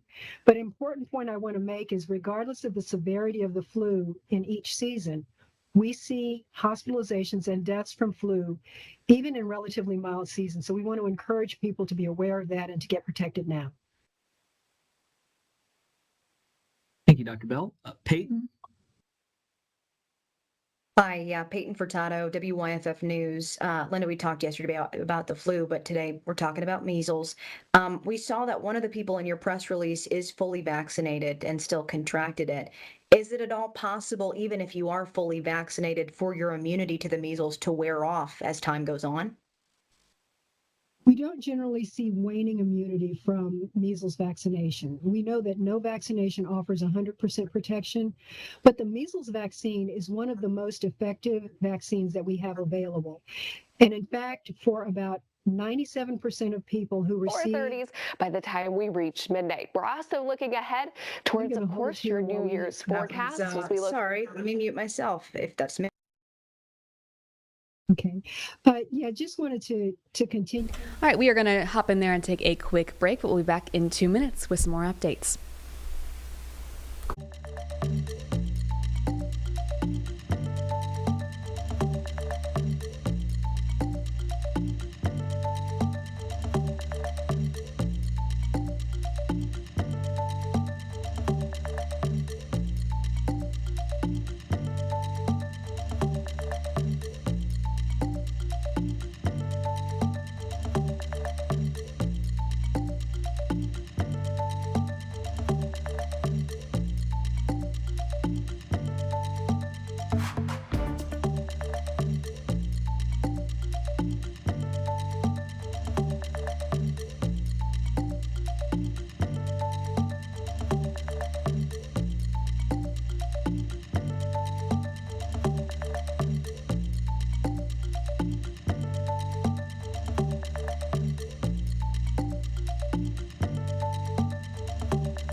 Welcome back to Live Impact News. It is 1:45 on the dot. We're going to be here until 4 o'clock till we go to our next newscast. So stick with us as we wait for some more New Year's celebrations around the globe. I think we're waiting right now for Pakistan, maybe? We're waiting for Pakistan. Very cool. Karachi, is I believe the way that you pronounce it. This is the skyline right now. Cool. Ooh, pretty. This is so and you fun. see this? You see the little spotlights? Ooh. So hopefully, I don't know the traditions. I'm excited to learn. I've never been. Maybe there'll be more lights. Maybe there'll be fireworks. Who knows? But we'll find out together. We're going to find out here on Live Impact News. That's the beauty of it. Yeah. We're all in this together. I want to get to some other news while we wait. We're going to break in if we get any of those fun celebrations for you. But heading back to one of our big stories of the week, of course, the Mint Hill shooting where 2 officers were injured. I mean, recovering miraculously very well, that we've heard so far. But of course, such a tragic situation. So we got a chance to speak with Sheriff Gary McFadden about that situation, about a recent spike in evictions and the detention center. So this is our Jane Monreal's interview with him from just earlier.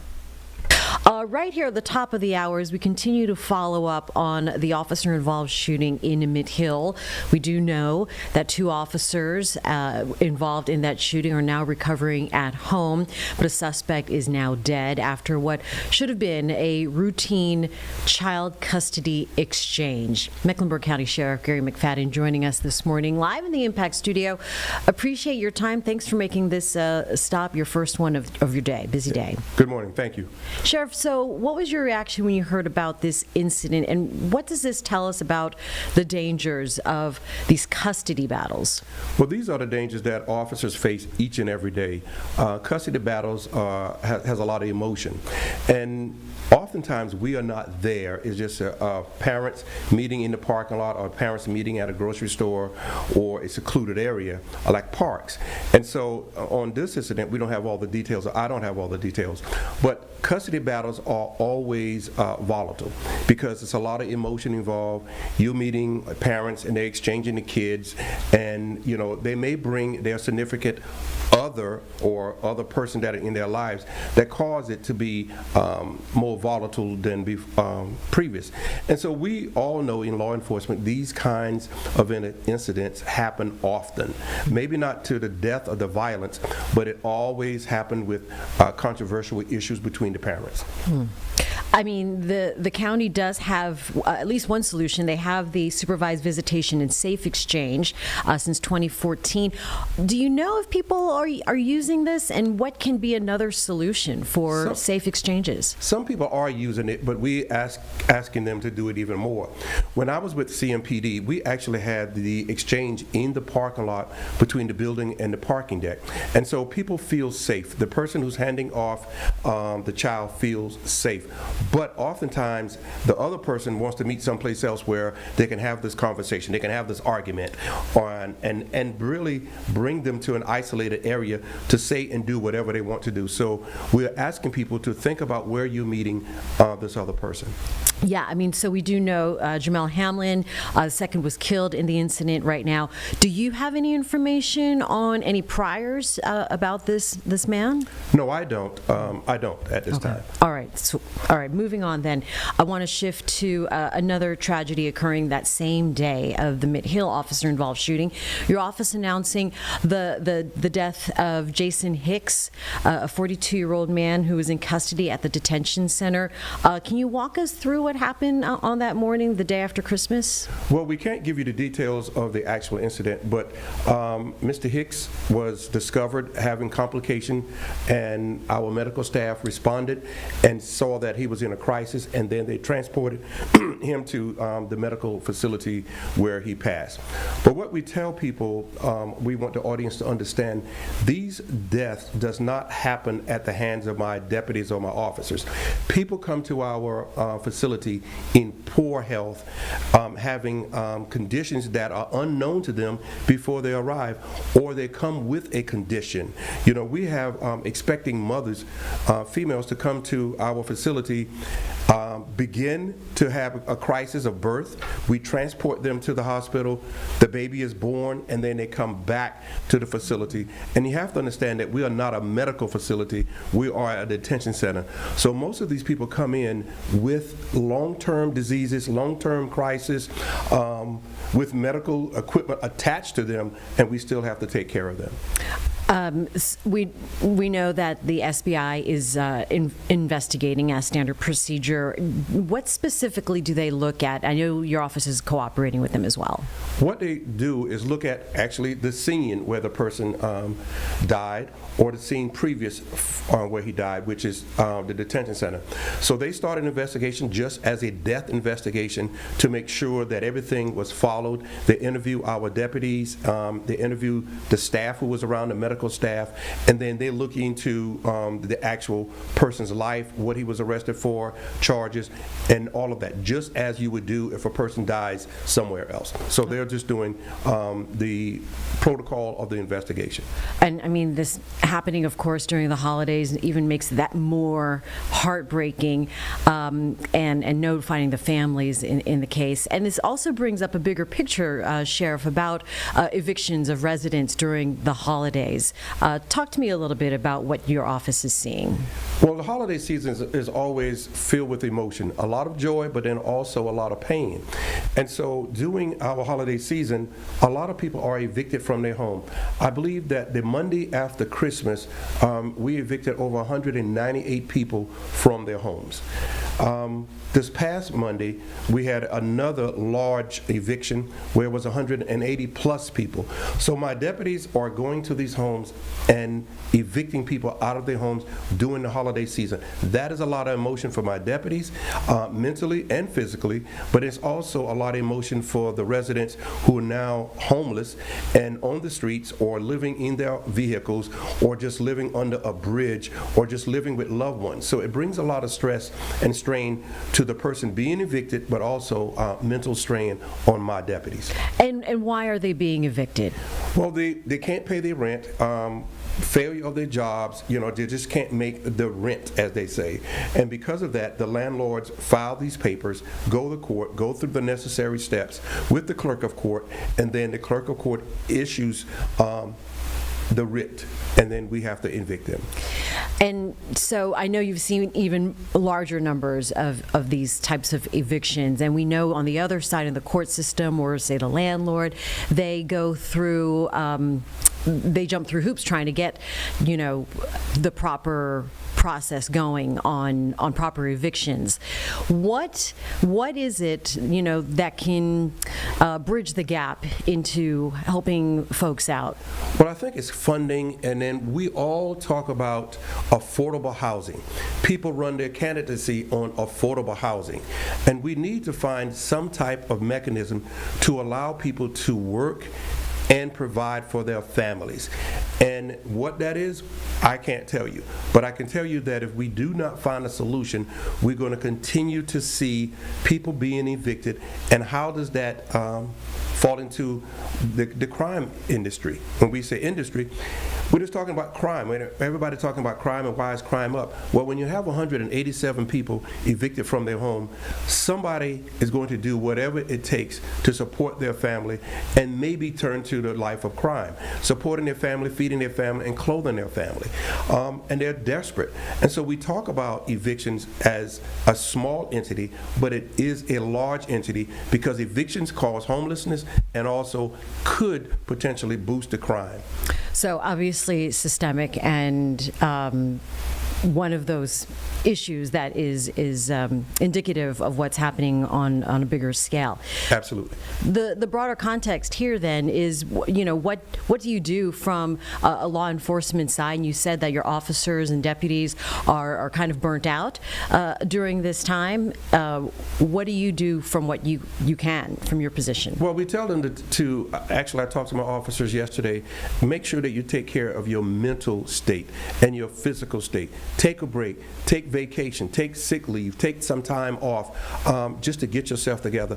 And don't try to work as much off duty as you possibly can. You know, just the holiday season, trying to make money, but make sure that you take care of yourself mentally and physically so you can come back to work in a great mental and physical state.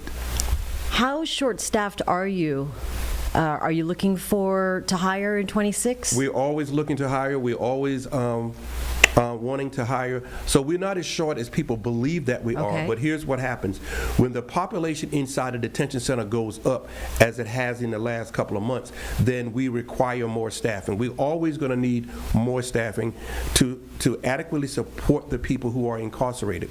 So when we're talking about, oh, we're 200 short, no, we're less than 100 people short.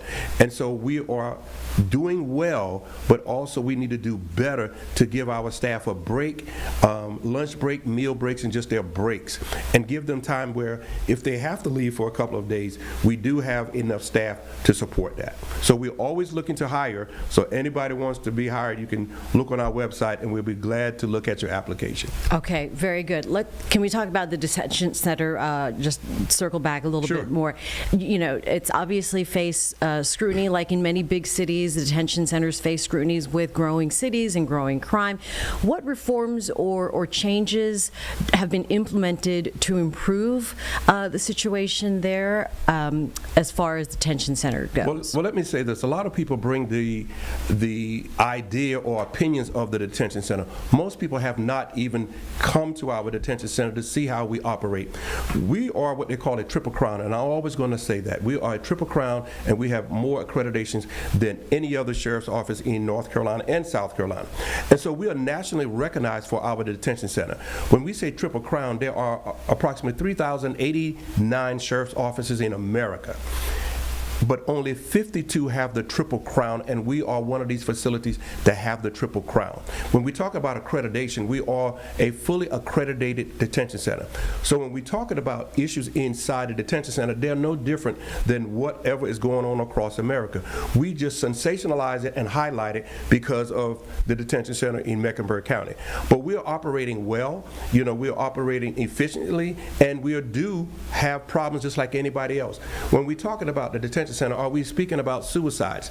We have suicides attempt every single week, but they are interrupted by my staff. So we're operating well, but what happens is we take the old news and completely bring it forward and continuously to say that we are operating a bad detention center or an inefficient detention center. That is not the case.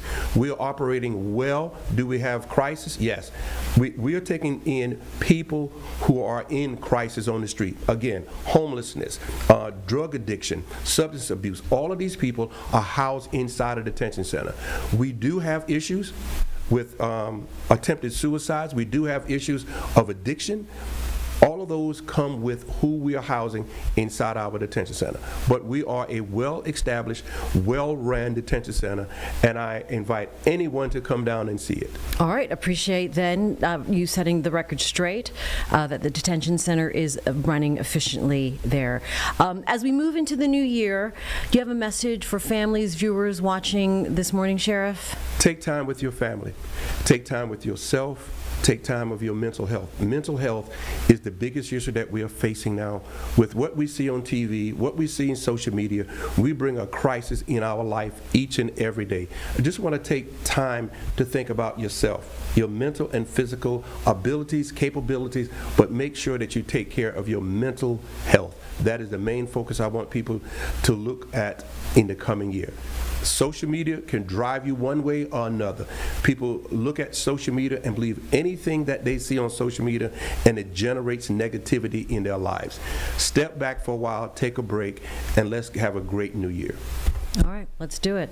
Sheriff Gary McFadden coming in from Mecklenburg County Sheriff's Office. We appreciate your time, and hopefully you have a good new year as well. I certainly will. Take a little mental break as well. Thank you. All right. We're going to be right back and regroup here on WCNC. Sorry, Jane, I put her back on air.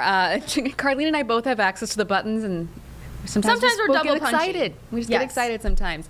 I believe we're going to take another quick Quick break? Yes. All right, take another quick break. We'll be right back. We're still waiting for New Year's Eve celebrations in Karachi, Pakistan, but we will get to that once it shows up. We're not quite sure what we're waiting for yet. Might be fireworks, might be some more lights. You can kind of see that off in the distance. We'll see. We will find out. That's the beauty of Live Impact News. So stick with us. We'll be back in 2 minutes.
Guys, we have it.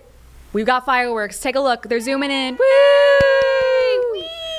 Happy New Year to Karachi, Pakistan. Yeah. And we didn't know what we were waiting for. We weren't sure if there'd be fireworks. Oh, there's a bird. Oh gosh. Watch out. Oh gosh. Watch out. Go their way. Completely unbothered by what's happening behind it here. Honestly, was not bothered. Didn't even notice. Yay. Look at that. That's so pretty. Pretty. So we're going to keep, it's a big one. We're going to keep checking in throughout. We've got some more celebrations We coming got up. Dubai in about an hour, and if Cool. I can imagine, it's probably a stunning display. I have a I would feeling. imagine it's going to be over the top, And I'm excited about and it. I love it. That's what this is for. That's what New Year's is for. Yeah. So, should we maybe keep this in a small box? Sure. Okay, so we're going to head to, I believe, Mayor-elect Zohran Mamdani is Yes. speaking live in New York now. This is New York City. We're going to tune in here and keep Karachi in the corner. Or even be plugged into when they are actually happening. We need to improve the awareness, the accessibility, and the scale of responsibility of SLT and CEC meetings. These are plans Kamara and I have spoken about, and we are very excited about what an improved approach to mayoral control can deliver for our public schools. The goal here remains the same. It remains improving teacher recruitment and retention, expanding support for students with special needs, improving literacy rates, and delivering the best public education we can in the wealthiest city, in the wealthiest country in the history of the world. We hold these ambitious goals together to provide more resources and services to the more than 154,000 homeless students in our city, to hire thousands more teachers, and to make our school system as great as the children it is fortunate to educate. I am also proud today to make several other high-ranking personnel announcements. Julia Curson will serve as City Hall's Deputy Mayor for Operations, an office, we can also, an office where she has served before, overseeing many of the systems that New Yorkers rely on each day. Julia joins the administration from Governor Hochul's team, where she currently holds the role of Deputy Director of Operations for Infrastructure. Her work has been felt across our state and throughout our city in ways big and small. including the Kips Bay Science Park and Research Center, which will generate an incredible $25 billion and 15,000 jobs and economic impact for New Yorkers. She also has managed the delivery of the largest infrastructure project in the country, the Hudson Tunnel Project, which is creating 95,000 jobs and generating close to $20 billion in economic activity. Her purview will be vast, from our parks to our sanitation infrastructure, to ensuring that phones are silenced, to our environmental protection efforts, to emergency management and the fire department. Julia will lead a complex network of city services attended to by hundreds of thousands of the most capable people in city government. As part of her role, she will oversee the Mayor's Office of Climate and Environmental Justice, where she will work alongside both myself and incoming Chief Climate Officer Louise Young to tackle the climate crisis. Louise has served in that same role for Controller Brad Lander, as Director of Resiliency for the Department of Transportation, and as the Policy Director during my general election campaign. Her dedication can be seen in her thoroughness. I am also honored to announce Ahmed Tigani as the Commissioner of the Department of Buildings, where he will protect New Yorkers who work, live, and congregate across our city. He has extensive experience in the DOB, including a past role as Chief of Staff, and currently serves as Acting Commissioner of the Department of Housing, Prevention, and Development. Preservation and Development. Okay, we have made 4 announcements, but what is one more? Last but most certainly not least, I am delighted to share that Emmy Liss will be joining our administration as Executive Director for the Office of Child Care, where she will lead our efforts to build the high-quality early childhood education system that New Yorkers deserve. Her expertise in this field is indisputable, and her past work as COO for New York City's early childhood education program makes her the ideal candidate as we make our city one that every family can afford. There are 5 New Yorkers standing alongside me with very different responsibilities and unique portfolios, but they share 2 things in common: a commitment to delivering a better future for those who call the city home, and to leading from City Hall with an unwavering commitment to excellence. I am grateful to them for serving this city that they each love so deeply, and I am eager for New Yorkers to experience the positive impact of their remarkable leadership. Thank you. It is now my sincere privilege to introduce your next school's chancellor, Kumar Samuels.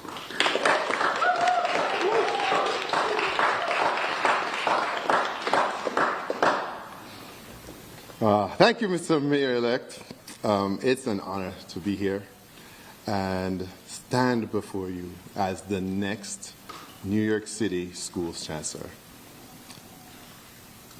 The most critical decision in a classroom is not simply the curriculum the teacher sets, but when an adult decides a child is worth fighting for. I started my career in an elementary school as an elementary school teacher in the Bronx, standing in front of students who deserved someone who believed in them and making a commitment to show up every single day for them. Because real learning doesn't happen in the abstract. It happens when a child is struggling to read, when a family is facing housing insecurity, when a teacher is stretched thin, but still giving everything they have. I know that room. I've lived it. For over 2 decades in the New York City public school system, I've had the privilege of serving at every level, from teacher to principal to superintendent, across the Bronx, Brooklyn, and Manhattan. Yes, I love the city. I have had every role, and in every role my focus has been the same: delivering results, rooted in care, clarity, and high expectations for our students. As a superintendent, I worked to strengthen literacy by aligning instruction to the science of reading. I helped expand access to high-quality programs, including launching 17 international baccalaureate pathways. And I worked with communities to secure more than $10 million to advance school integration, because equity is not an abstract idea, it's a set of choices we make together in policy and practice. But what matters is not just what we do, it's how we do it. By listening to educators, by respecting families, by seeing students not just as data points, but as whole people with enormous potential.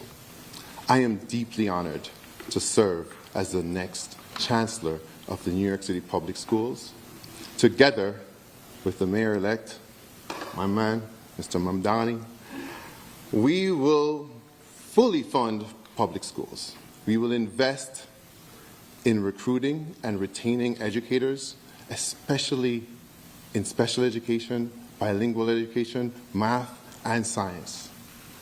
So every child has a teacher qualified and supported. And we will confront one of the deepest crises facing our students, homelessness.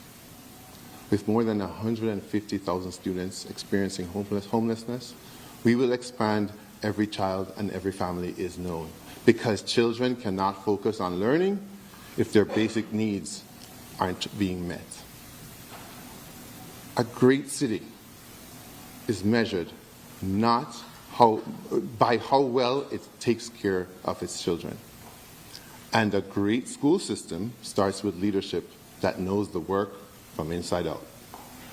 As a parent of 2 public school children myself, I believe deeply in what our kids can achieve. And together, we will make sure that every classroom in New York City is a place where learning is happening and is joyful, and teachers are supported, and students can imagine a future that is as big as this city itself. Together, we will write the next chapter of the New York City public school education, and one where our children receive every ounce of attention that they deserve. Thank you. Thank you very much.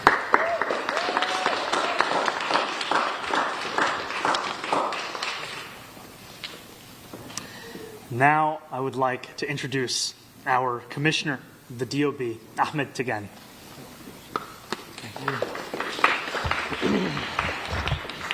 Thank you and good afternoon. I am humbled and I am honored for this opportunity to lead one of the most complex and influential building regulatory agencies in the country as the incoming Commissioner of DOB. Every year, DOB oversees tens of thousands of construction sites, processes thousands of permits each week, and manages a wide range of responsibilities for New York City's critical construction sector. But these are not just stats on a page. These are permits that represent a new home, each represents a new business, a school seat, or access to health care. Our work has real consequences, and it's felt every day across the city by New Yorkers. As a lifelong New Yorker, born and raised in Brooklyn and proud to have called many boroughs home, public service to the city isn't just a career in my family, it's a calling. Shaped by a belief in giving back to a city that supported us so many times when we needed it the most. The commitment was instilled in me by my mother, a dedicated social worker. It's shared by my sister, who fights daily for equity and inclusivity. And it's reinforced by my wife, Jen, and my son, Jonah, who remind me why the city we build must be safer, more accessible, and fairer for the next generation. So, thank you so much, Mayor-elect, for this opportunity to continue to serve. Thank you to my colleagues at HPD for 5 years of wins for New Yorkers, to Commissioner Otto for his steady leadership over these past years, and to the incredible team at DOB who I look forward to rejoining soon. The Mayor-elect's charge was clear: protect lives, enable growth, and build a greener city, urgently, with high standards, and with accountability at every step, so every New Yorker can trust the results. With those as our North Stars, I think I join my colleagues up here when I say we look forward to getting to work.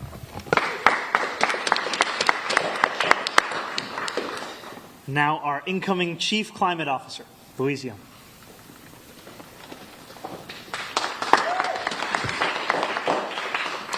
Thank you to Mayor-elect Mamdani for this great honor.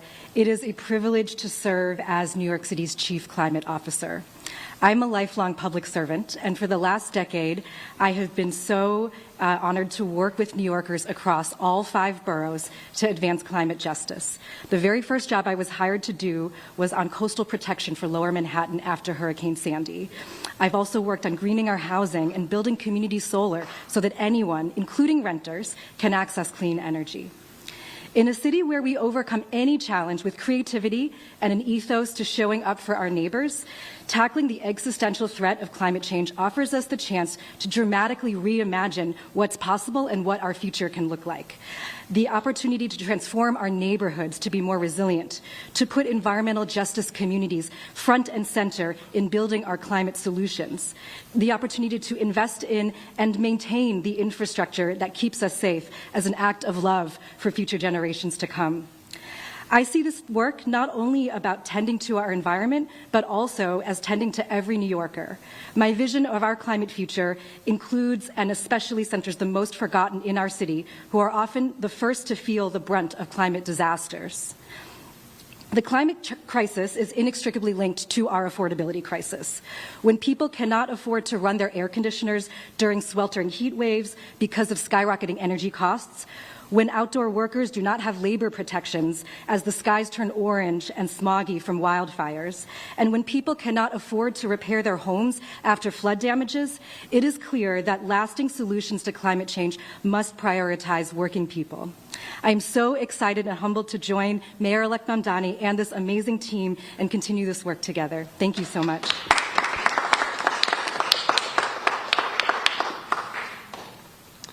And now, our incoming Executive Director of the Office of Child Care, Emmy Liss.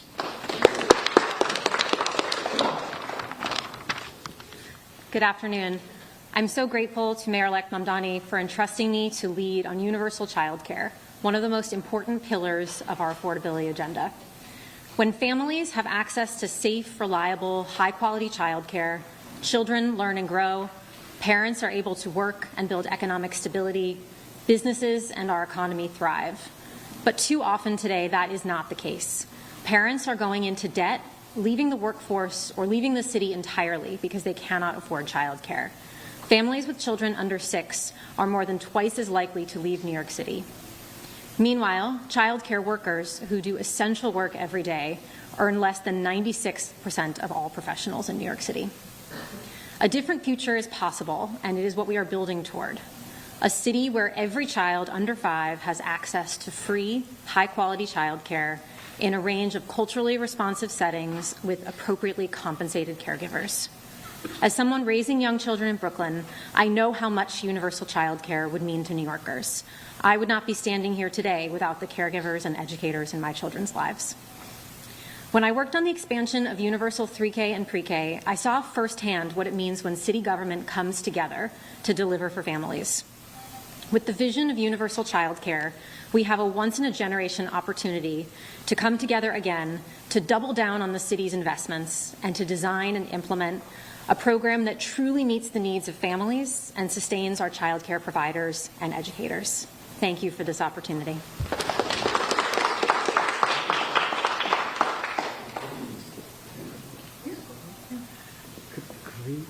Would you want to come up?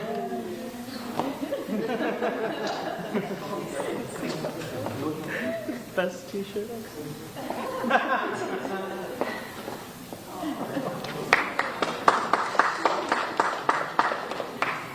I just want everyone to see this incredible t-shirt that our young man is wearing. It says wanted free childcare. Thank you so much, Emmy. Thank you so much to the family. And now, if you could please join me in welcoming our incoming Deputy Mayor of Operations, Julia Curson.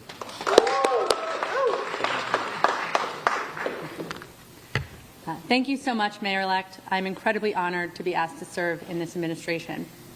Your election really resonated with me, as it did with so many New Yorkers, in a way I didn't expect. Having spent the last year managing senseless uncertainty from Washington, D.C., your election reminded me, maybe even reminded the world, that government is supposed to work for the people. New York City hired you to bring them a New York that works for them, a New York that is for everyone and anyone. Now it's our job to deliver on that promise. I have spent the last 20 years delivering priority programs big and small, programs that were often met with skepticism. But I've also learned that with political will, vision, and creativity, nothing is impossible. The Deputy Mayor for Operations role is a big one, a portfolio of agencies that provide services that touch almost every aspect of daily life. Services that, when done well, are often invisible. There should be a park nearby, open, safe, and clean, for when your kids have too much energy and you just have to get them out of the house. You should be able to walk, bike, drive, or take transit safely. When it rains or snows, the streets and sidewalks should be clear. Clean, safe drinking water should run from every faucet.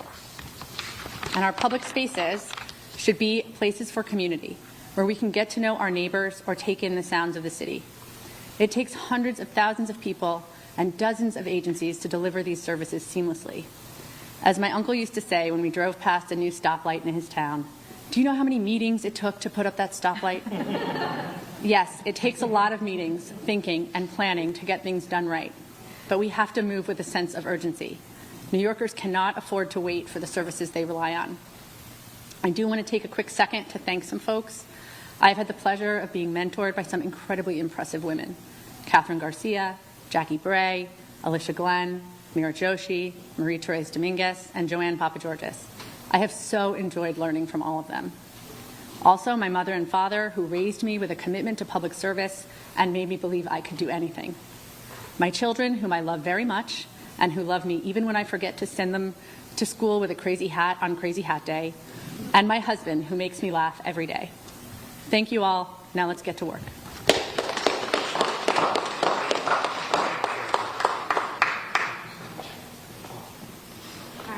On-topic questions, please, for the mayor-elect and appointees.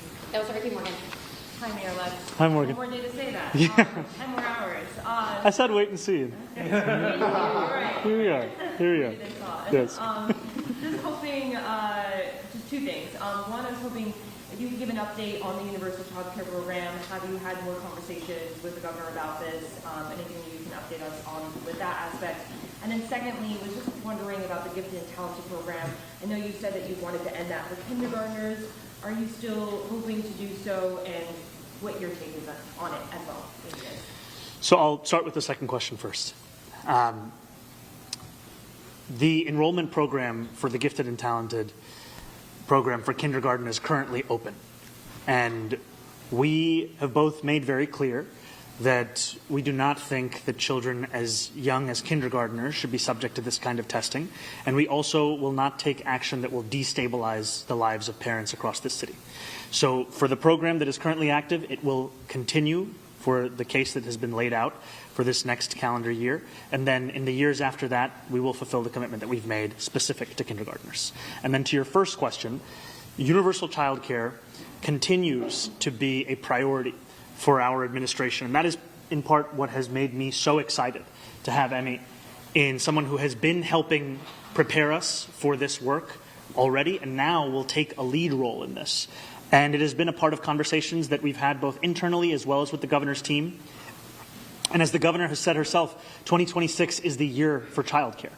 And we truly believe that the absence of this, it is something that poses a great risk to our city and our state in terms of the ability for working class, middle class families to afford to stay here. So we will continue to not only have those conversations, but to start to share the details of what the plan looks like. How's it going? To clarify your position now, are you asking the legislature to continue to give you mayoral control? And if that is the case, because I think I'm understanding you correctly, how did you reach the decision to pivot from where you were before? Get rid of mayoral control, bring some change, to keep mayoral control, bring some change. Can you step me through your logic behind the flip here?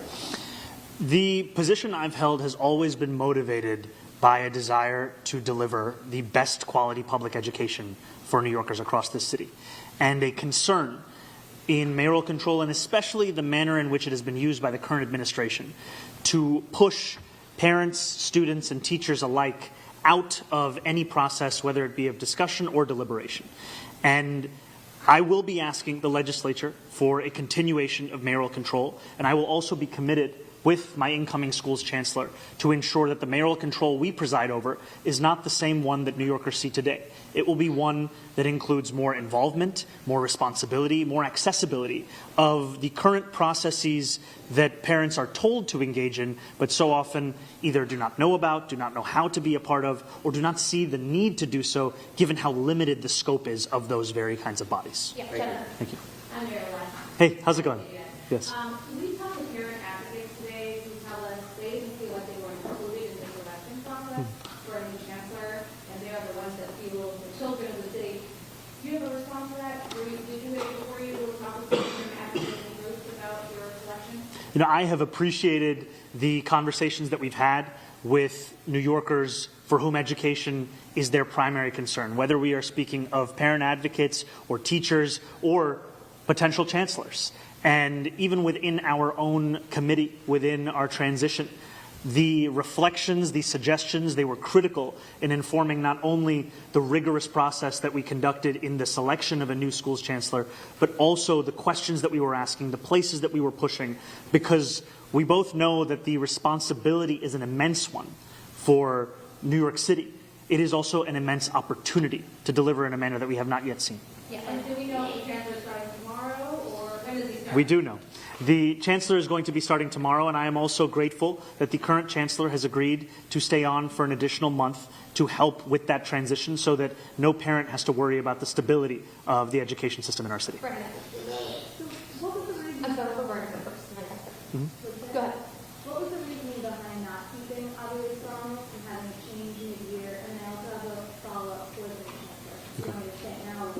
Why not say it now? Everybody's doing the two questions at once today. On the class size mandates, you've been focused on integration. What can we look forward to over the next year? Will more schools close? And also, you know, the city's already far behind its deadline. Will you ask the legislature for some maybe clarity or changing the legislation, or the law rather, to give you guys more time to implement this model? I'm starting to regret having taken the second question as well. I'll go on. We'll start with the second one first. We, in the campaign, made it very clear that we take incredibly seriously the need to hire thousands more teachers. And we put forward a proposal of community to classroom, of how we would create new pathways for graduating high school seniors as well as for those who are looking to change career tracks midway through their professional life. That is absolutely something that we will be implementing, and we also know that the need for teachers exceeds that. That is the start of what we will do. And we are committed to implementing the class size mandate. It is something that I was proud to be a part of in Albany. And when we return to Albany for this upcoming legislative session, we will also make clear the kind of support that's necessary for the full implementation of that. Because as the Chancellor said, and as I also remarked upon, we cannot have it any longer that children are fighting for the attention of a teacher that has no means by which they can actually address all of the many kids in their own classroom. We have to set teachers up for excellence if we want to demand excellence of them. And to your first question, what I will say, actually, Chancellor, you want to add it? Yeah, we are all in on meeting the class size mandate as much as possible. And I think there are several approaches, and what you can look forward to is a lot of community and parent engagement around the processes that we're going to use to get there. But we are all committed to that. And then to your first question, I'm incredibly appreciative of Chancellor Aviles Ramos's work and the conversations that we had over the course of this interview process, the manner in which she committed herself to it, and the candor and the good faith that she engaged with all of it. And I am also excited by what our incoming Chancellor presents in terms of a vision, in terms of a set of proposals, and in terms of the partnership that we are going to build to deliver for children across the city. Okay, I have time for one or two more, so Chris Rowe, keep it quick. Can we keep it to one, just? Yeah.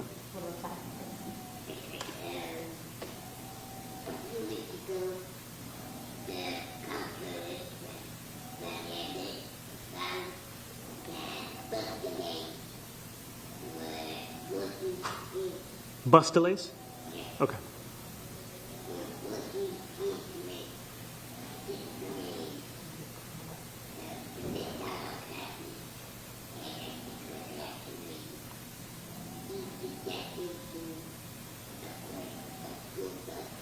Czar. Yeah.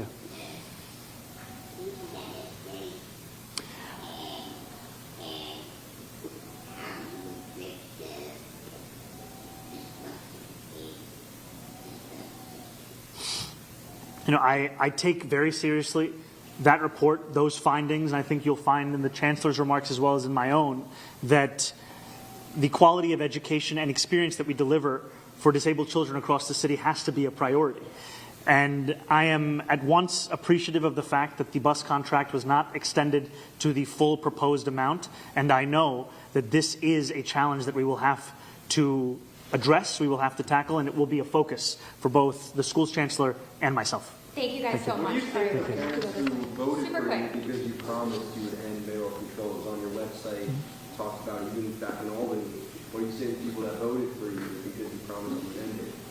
You know, I have always made clear that for me, the most important thing is the outcome at hand. And I understand that the way in which mayoral control has been used, especially by this administration, has been one that has pushed parents, students, and teachers further and further away from the process. And the answer cannot be the continuation of what we have seen mayoral control to be. We have to be able to balance both the incredible responsibilities we have to implement and deliver the education plans that we have already shared, as well as the ones that we will be deliberating and then deciding upon, as well as reforming this system through an aggressive democratization approach so that those same parents who continue to have those same concerns will find them being addressed in the structural changes we are making and in the changes we are making to the positions at hand. Thank you so much. Thank you, everyone.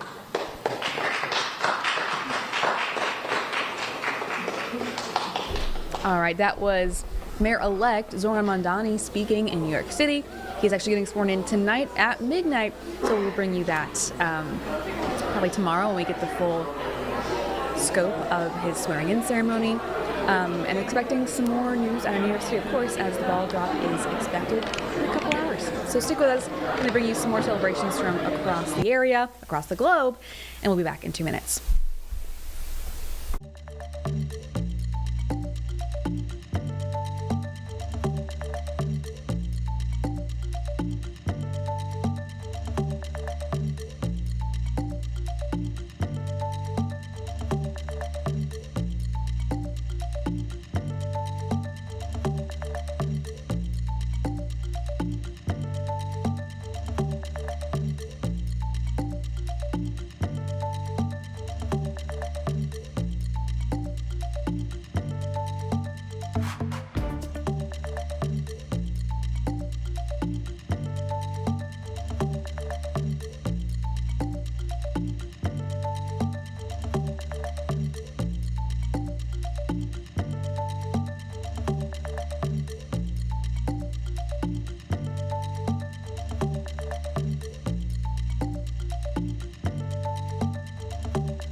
All right, welcome back. Actually, we have Jeb Goldman in here too, and he has something he wants to tell us about. So we're gonna pull up the camera.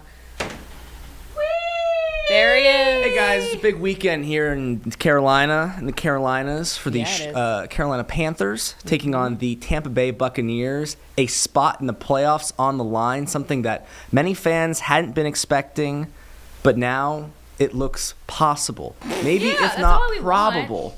I mean, there are several playoff scenarios that could play out for the team to actually make it in. We will be live here in the Impact Studio Heck yeah. for a watch party Wait for it. Saturday afternoon. Bring up the graphic. Look There at it that. is. We will have all of your favorite Panthers analysts here breaking down the game, breaking down the biggest plays, breaking down the biggest moments, breaking down what happens as it happens You know what I've been saying? live. Who needs the Mannings? Who needs the No, Manning cast? it's like a Manning cast, Not but me. better. But Better better. personalities, better guests. Cuter. Exactly.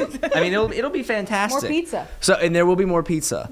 So please, tune in, join us, have us on while you're watching the game. It'll be an interactive experience. We'll have opportunities for you to text questions in, to text comments text in. in. Yep. Wow. Yeah, so it's going to be a really, really good time. I'm looking forward to it. It's amazing that we're here. It's an exciting time to be a Panthers fan. It's a hoot and a half. It See, is. Everybody, actually, because, I live in Noda, and I've said this before. And on Sundays, it's usually, again, smorgasbord of other teams. But recently, Right. the last couple weeks, No, it's been all Carolina Blue, Panthers. baby. It's been awesome.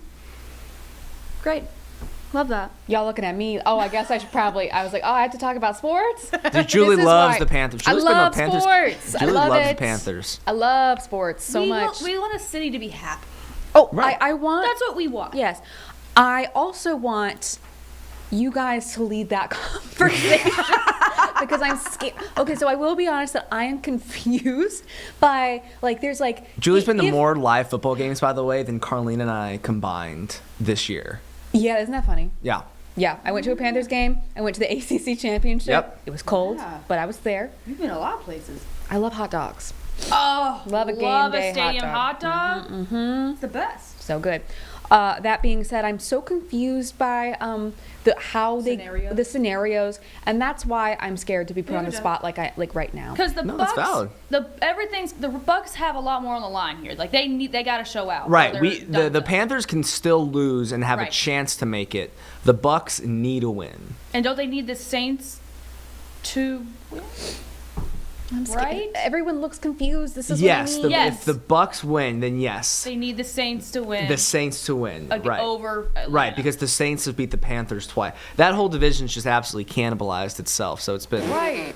it's been awful. We need the Falcons on our side. Yep. It would be nice right, to have so the our Falcons arch on our rivals side. for both Right. teams are like are As I are said having to a- Nick earlier, I'm like, it's not WWE, but the storylines are very much there's like some that. drama. Where It's you're- like star-crossed you have lovers. you kind of have to depend on your rivals to Right. get you where you need to go. Wait, yeah. maybe I can get behind it. Maybe Right? See, all right. Dramatic. I like the It's hot drama. tea, Now we're sis. talking. It's good stuff. Wow. The enemy of my enemy is my friend. Yep. Wow.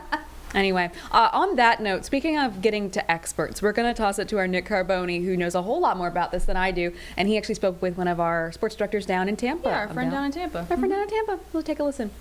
Panthers on the Plus, our nightly check-in on Panthers Buccaneers in the Week 18 rematch, potentially for the division. And we are doing this every night at 9 o'clock with special guests. And don't forget, we will also be in Tampa Bay starting Friday night with coverage on air on WCNC Charlotte and here on WCNC Plus.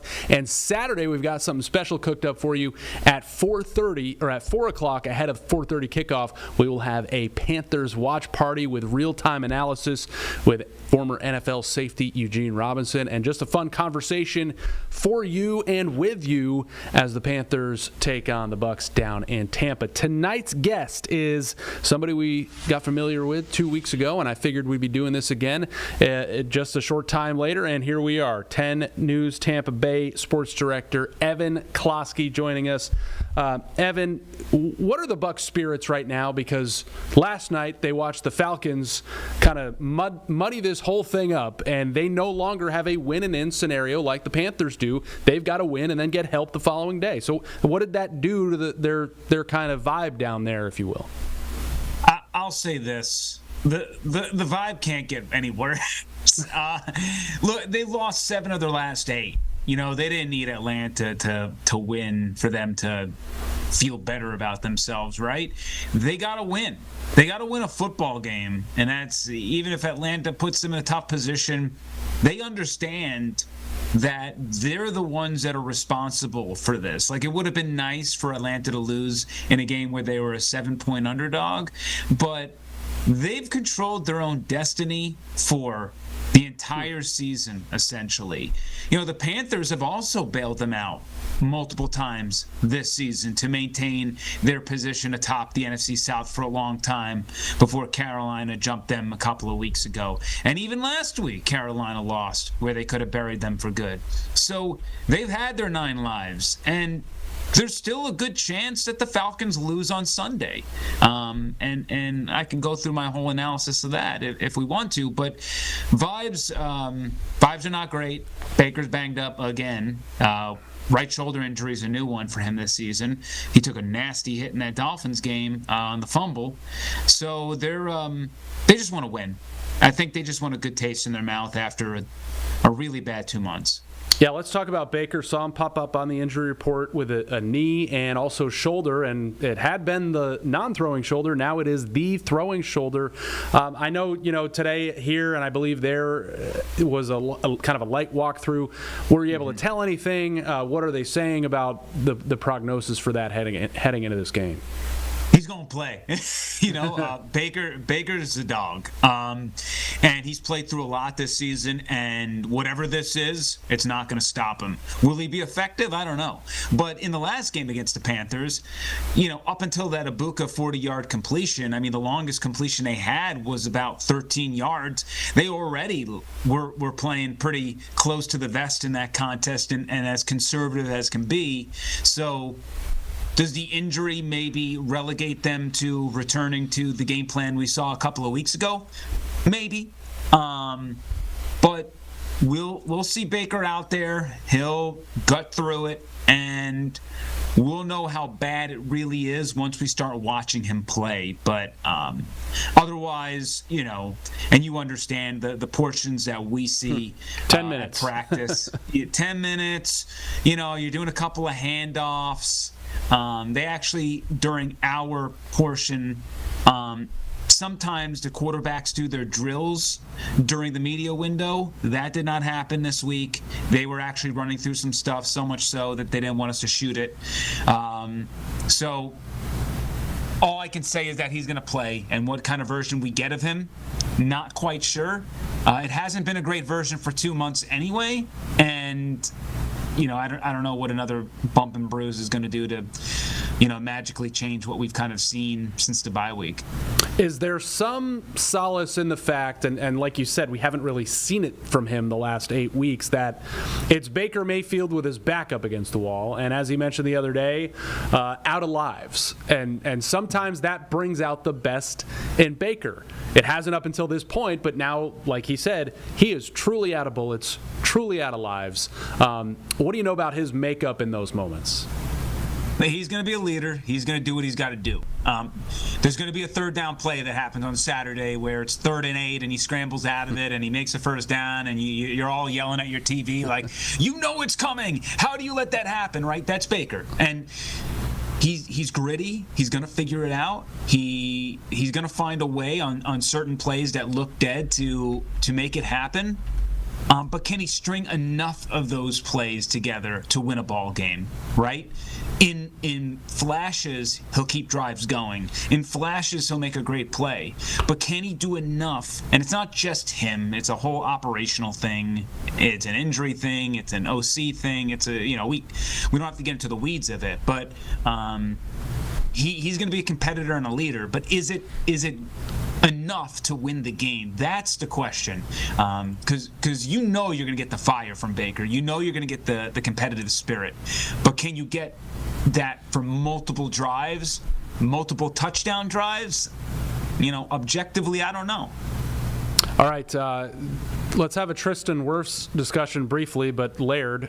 Inter-office politics last week at Miami. What was going on the sideline between Wirfs and a teammate? Is it a sign of something bigger brewing there? And then just give us an update, because it sounds like he may return to action this week.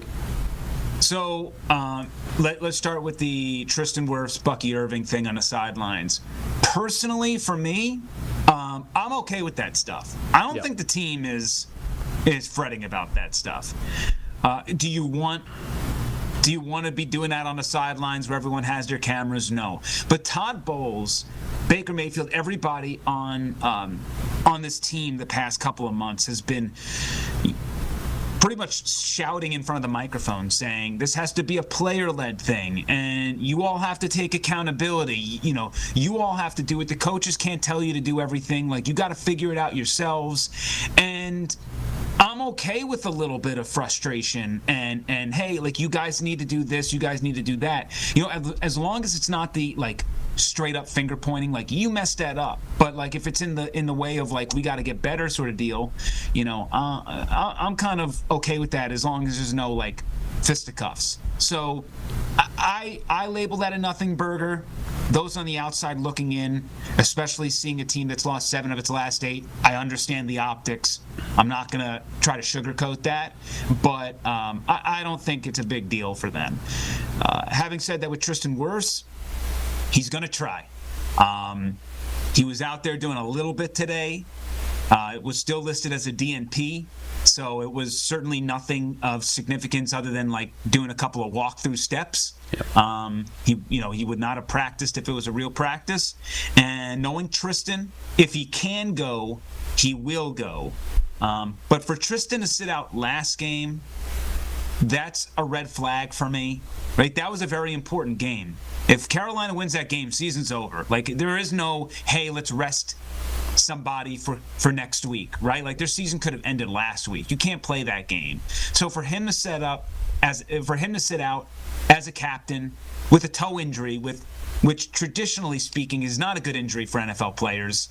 It could be a myriad of things, but usually when you're missing time for a toe, that's bad. Yeah, there's definitely a chance he doesn't suit up on Saturday, but we know he's going to give it a go, and he's certainly a guy we're going to have to watch the injury report into tomorrow and then on Thursday. And he could also be a guy that doesn't even practice, you know, the next 3 days and just on Saturday guts through it, right? Like, he's a veteran. He understands his jobs. He's one of the handful of people on this team that could do that. All right, we're going to have much more with 10 Tampa Bay's Evan Klosky coming up, talking Bucks, Panthers.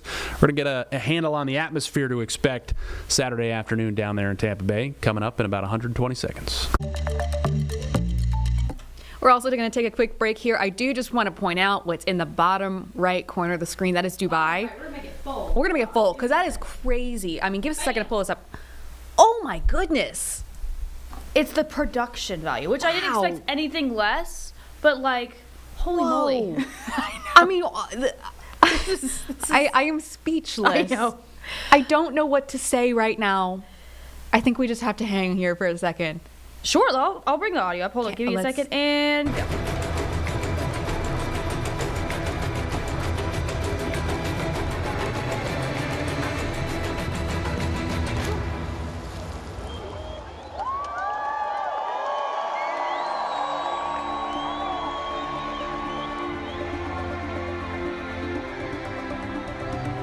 Hey, we're going to hang on this for a little bit because I am just fully enraptured by what's happening here, and it's getting good. So stick with us here.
Okay, guys, as much as I want to stay on this, we do have to take a break.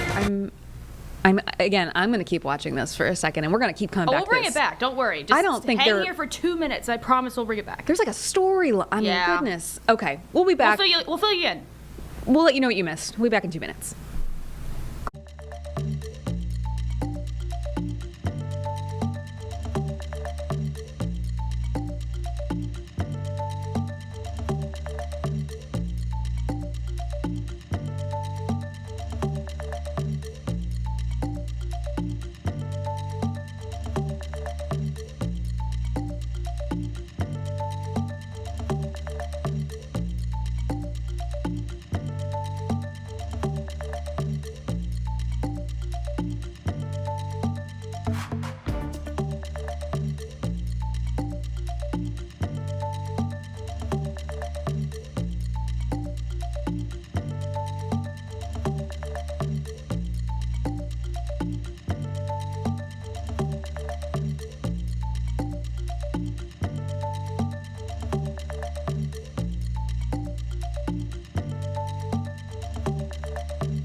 I have to apologize to everyone because the second we went to break, they brought out the jet skis. There's people on jet skis. They're doing flippies on said jet skis. Carlene There's took people- notes. I took notes. There's this hydro. You see that person? They see the jets of water. There's a person on top of that. Oh my god. By the way, this is a projection skyline. That's not a building. That's just like a projection of lasers that's making a skyscraper. Wait, that's not the building? That's not a real building. What do you mean?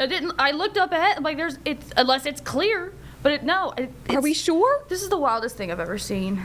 We're gonna have to Google that. That's I'm so crazy. excited. I'm sorry, guys. I can't even catch my breath. I'm being moved to tears. This is amazing. We're We're gonna let y'all just y'all can have it. Here we go. Oh my god.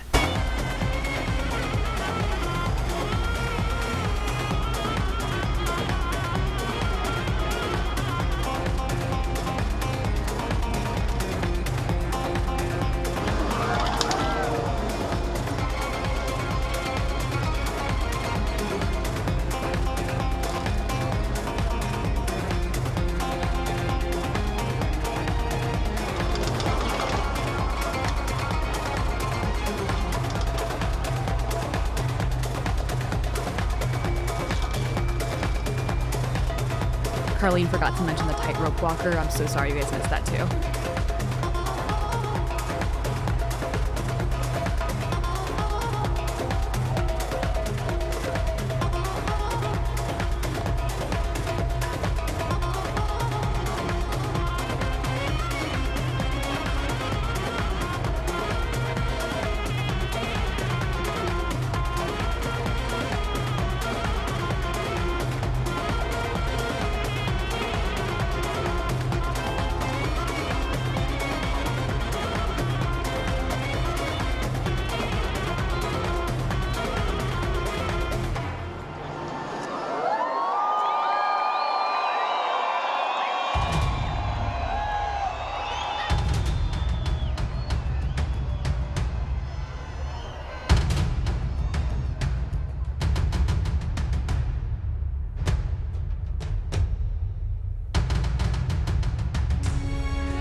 almost like don't want to stop just in case they're going to come back with more, like an encore situation. Is that the moon? Is there anything else happening, Jeb? I'm not hearing anything. All right, I think that's our sign.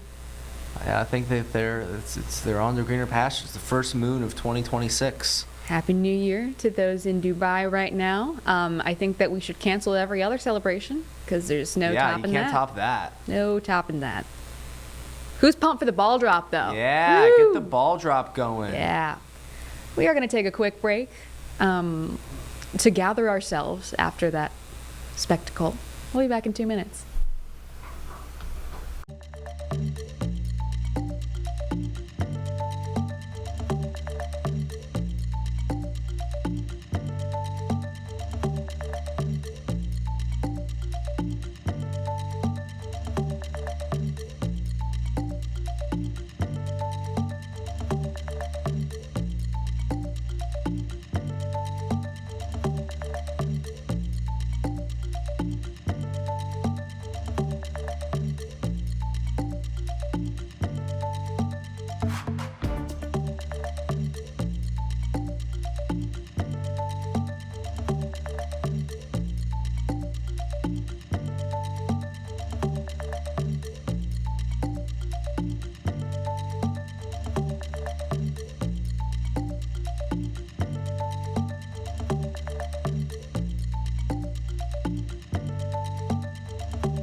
Welcome back and happy early New Year's. We are continuing to follow celebrations from around the globe. We just saw Dubai, which I think wins pretty easily, pretty hands down. But getting a check of your forecast here for our New Year's Eve celebrations tonight. Here's Majestic Storm.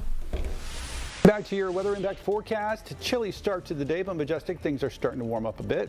And it's gorgeous outside. I am excited to end the last day of 2025 with sunny skies. Temperatures will be a little bit warmer than where we were yesterday as well. But don't forget about the wind. The wind is going to make it feel a little bit cooler at times. But look at this. I mean, it's just stunning all across the Carolinas today. Sunny, warmer, and breezy. Some of our winds today gusting up to around 20 miles an hour. Even stronger, though, up in the mountains. And then tomorrow, I'm calling for picture perfect weather. Sunny skies again with daytime highs back into the 60s. And then once you're making those plans for this weekend, really start thinking about Saturday. That'll be the day that more rain returns back into our area. Now, for our New Year's Eve and New Year's Day, we'll see a good mix of sun and clouds today, a high around 53, and that's where we should be for this time of the year. Tomorrow, even better, sunny skies with low 60-degree temperatures. Now, if you're in the mountains today, you will have a lot of cloud coverage, and look at your temperatures. They're going to struggle to warm. Only a high of 33 degrees there in Banner Elk.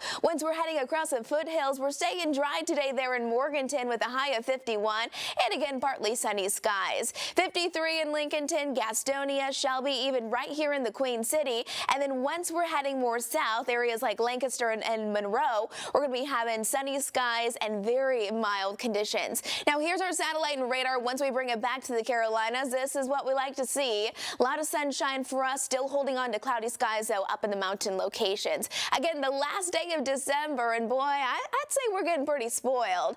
Beautiful weather to look forward to, temperatures right around average, and then again, remember a little bit of wind, which will actually make it feel like we're into the 40s. So it's not a bad day. Just if you want to be out and about, which hopefully you can be, just keep a layer handy. You'll want that not just this afternoon, but especially tonight if you have plans for your New Year's Eve. Now let's get to it because I want to talk you through tonight. It's going to be a big night if you're heading out to an event, a festivity. Maybe you just want to go watch some fireworks. Notice our temperatures will mainly be into the 40s, but because of that added wind, it's really going to feel right around those mid-30s. Keep that in mind. Nothing we can't handle. Again, maybe a good night for some scarves, gloves, and a coat. Now, once we're heading up into the high country, overnight lows tonight going to slip back down into the upper 20s, low 30s. And for us, right around those mid-30s is what you can expect to wake up to tomorrow. Mid-30s, so a little chilly heading out the door for the very first day of January. But then we're going to turn up the heat with temperatures back into the 60s under clear sunny skies. So Thursday, it's a gorgeous day. Friday, more clouds start to move through, but I think we still stay dry. It's not until Saturday that we start to see actually more widespread rain move into the area. So Saturday, a rainy one, dry throughout the rest of our weekend, and then next week, small rain chances. So rainy, let's talk about that rain. Again, this is going to be basically an all-day event for Saturday morning and Saturday afternoon especially. Here's Saturday at 6 a.m. Here comes that rain. And notice even as we fast forward through about 4 o'clock in the afternoon, the rain is still ongoing, so pretty steady throughout a big chunk of our Saturday. By Saturday night, here's about Sunday morning, so Saturday night and into Sunday, everything starts to clear out, and then we'll wrap up our work week and our weekend with pleasant conditions there. There's our Jerry Hunt Supercenter 7-day forecast for our New Year's Eve. It's going to be nice throughout our daytime hours. Of course, it's going to be a little chilly tonight, but at least we're dry. And then tomorrow, picture perfect, nice weather as we are heading into the very first day of January. Remember, kind of cold and rainy, dreary on Saturday. If you still need to take down those Christmas decorations inside, maybe Saturday's the day to do it. And then above average temperatures will return next week. At least no rain for the holiday, but we're taking a quick break. We'll be back in 2 minutes.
Turning now to some serious news out of Southern California. Authorities are investigating after 3 hikers were found dead this week. So this is the latest that we've heard from officials there. Down to he did declare them deceased. Do we know where the 19-year-old is from? We don't have that information right now, or we're not able to release that just at this time. Do we know anything about the other two individuals that were found? I know they weren't with the 19-year-old, but do we have any idea if they've been reported missing? No, we don't have any reports of any other individuals missing on the mountain right now. Our rescue efforts are happening now, so we hope to have them off of the mountain today. Do we know age ranges, male or female, on the other two? I don't have any information regarding their ages or any other identifying factors. Two questions. Did you, can you clarify if all three of them appeared to be deceased before that first rescue attempt was not possible? And two, we understand the 19-year-old was with someone else. Can you tell us about any information about what happened leading up to them falling? Yes, the question is if the injured person was with anyone else. When the person was injured, he was with his friend who was hiking with him. And when he fell, he witnessed that happen. He didn't have any cell phone service at the time, so he went to a location where he could get service to call for help. He then hiked off of the mountain. Did he say what led to the fall? I don't have that information as to what led to the fall. And did all three of them from that first sighting appear to be deceased? All three did not appear to be deceased. The two that were located near the injured hiker did appear to be deceased. And the 19-year-old didn't appear? I don't have the information of what his appearance was. They just were attempting to rescue him. How important is the weather when you do these type of operations? You said yesterday obviously it was really windy. I mean, it can get Yes. foggy up there also. The weather can change in an instant, and when you're talking about the conditions here look pretty nice and normal, but when you're talking about 10,000 feet, those conditions change rapidly. So we're trying to encourage everyone to stay off of the mountain. Do not go hiking if you are not prepared. It is extremely dangerous, and unfortunately, when things like this happen, we do realize how quickly that can turn into a bad situation. And unfortunately, 3 people have lost their lives. Right now, as of 10 p.m. last night, the mountain trails in Mount Baldy have been closed in coordination with the U.S. Forest Service. So the 19-year-old they went hiking yesterday morning, correct? Correct. So how long into the hike, do we have any idea? Was it a visibility issue? Is it a mud issue? Like, what do the trails look like up there? The trails, there is some snow up there, and they're obviously muddy because of the rain. I don't know what led to him falling. So is there, through the assessment, do we know how long those other 2 hikers were potentially down there for? Unfortunately, I don't have that information, how long the other 2 were there prior. We just know that the rescue effort is in effect for them. So I know that it's obviously a dangerous mountain, and I've read up that the San Bernardino County, they are trying to make improvements. Can you talk about that at all, of what's been done over the past couple of years? What's been done as far as improvements? As far as safety is concerned. I don't have that information as far as what actually is taking place for improvements, other than just trying to get information to the public to be aware of when you're hiking and the dangers. If you're not prepared, what can happen. That area, I don't know if you can talk a little bit about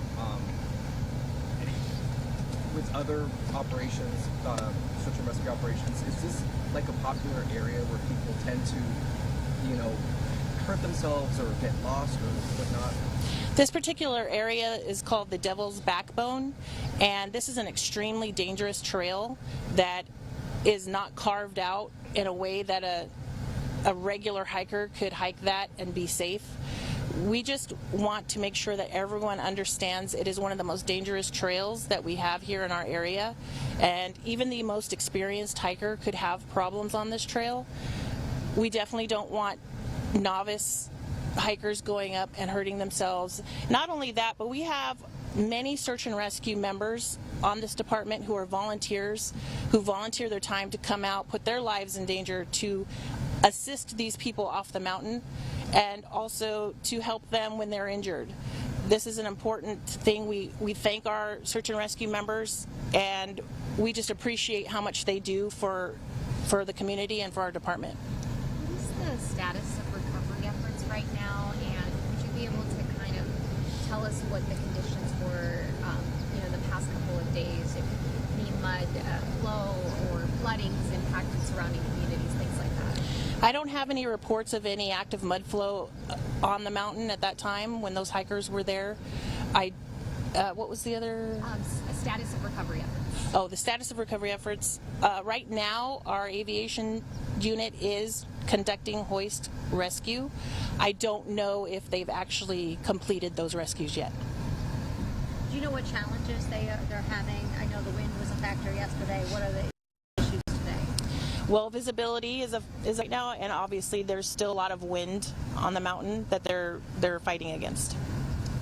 Unfortunately, we've covered situations like this one in the past. Do you have any rough estimates on the number of people who are injured in this particular area over the last, decade or so? No, I don't have any reference other than, as we know, the 3 have been found that are deceased. We also rescued 2 people yesterday during this incident.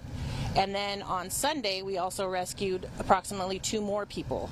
So it's almost an everyday occurrence to where we are up there rescuing people who need help, who cannot get off of the mountain. How unusual is it to have 3 people die in, I'm assuming it's a short amount of time, even though we don't know when the other 2 went missing? It is extremely unusual to have 3 persons die at the same time or found dead at the same time while they're out hiking trying to enjoy nature, and I feel so sorry for the families who are affected. It is very unfortunate that this has happened, and we don't want this to happen to anyone else. Do you know how many rescues you've had in the last week or over the weekend? Over the past weekend, we've had approximately 5 rescues. Not including these 3, correct. Has the Sheriff's Department made contact with all of the families of these victims? We've made contact with the 19-year-old male that we know of. We have made contact with his family. They are aware. The other 2 have not been identified at this time, so we have not made contact with any family members. Can you tell us where he's from then? Like what county or? I don't have that information. I'm sorry, I don't know what county he's from. You said about 5 rescues. I mean, it would be 8 if these 3 made it. Is that normal for this time of year? Is that normal for Mount Malden? As far as rescues, I would say it probably is about normal for us during this time. People have winter break and they want to come out and enjoy the local mountains, which we understand. Unfortunately, I don't think everyone understands that when the weather is normal down here, it's not going to be normal up at the mountaintop. And they go unprepared without hiking boots and without proper gear, proper equipment, and it's imperative that they think and they check, they have the correct GPS equipment before even attempting to go up to a hike like that. Can we have your name one more time and spelling? Yes, it's Jenny Smith, Jenny Smith. Kind of the most common name you could think of. Smith with a Y. With a Y, Jenny. And Jenny, your title? Yes, I'm the Public Information Officer for San Bernardino County Sheriff's Department. Do you know of any of the area or I don't know if they were on a trail, was any of it closed off for the 19-year-old and the person who was with them? No, I don't know exactly what trail they were on to say whether or not they were on a closed trail. Okay. Thank you so much. You're welcome.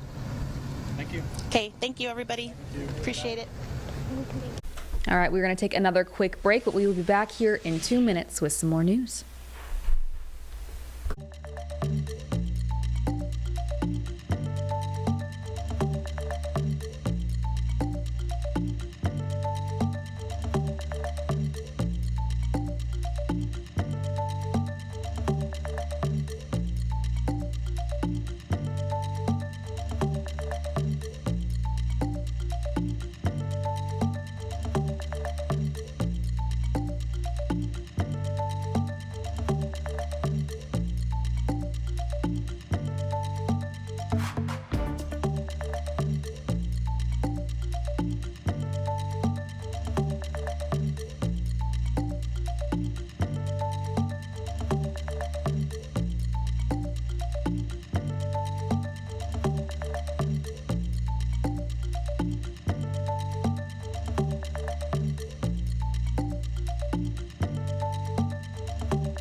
Welcome back, and again, happy early new year. We still got some time here in the Eastern time zone, but we would be taking you around all sorts of celebrations across the globe. It is really hard to top Dubai. I know, we're gonna try. Jeb, where are we going now? This is Qatar or Qatar? Oh, sorry, I didn't mean to put you on the spot with the hard name. I just wanted to make sure it's the right place. You guys can decide for yourselves how you'd like to pronounce it. I know there's there's fire. All right, I'm gonna stop talking just so you guys can listen. This is cool. أرض آمنت بالإنسان واستأنست بالعمران وخلت الصبر طريق والزمن حليف خطوة بخطوة أشرق الأفق ومن أثر عابر في الرمل انولدت مدينة تناطح السحاب.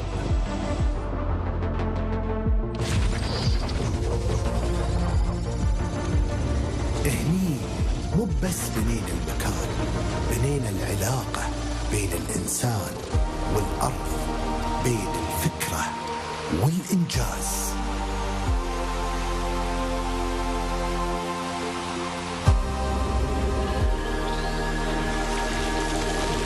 هني تشكلت المدن بوعي وتنفست الطبيعة في قلبها، كبرت المساحات الخضراء وتوازن العمران مع البيئة مع الالتزام بالاستدامة.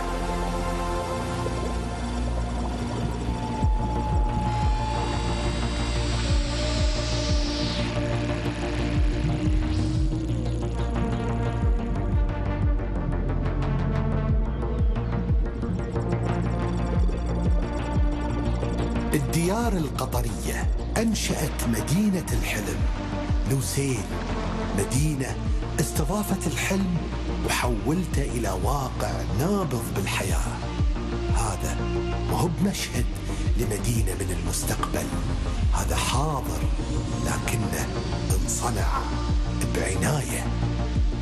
هذه لوسيل، هذه قطر.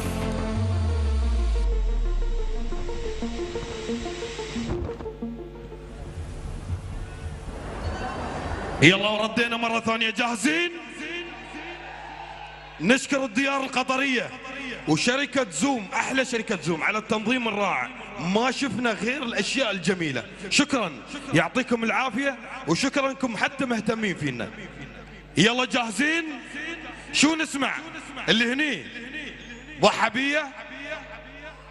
شو تبون تسمعون؟ آمروا تدللوا. لا؟ يلا هي ضحبية.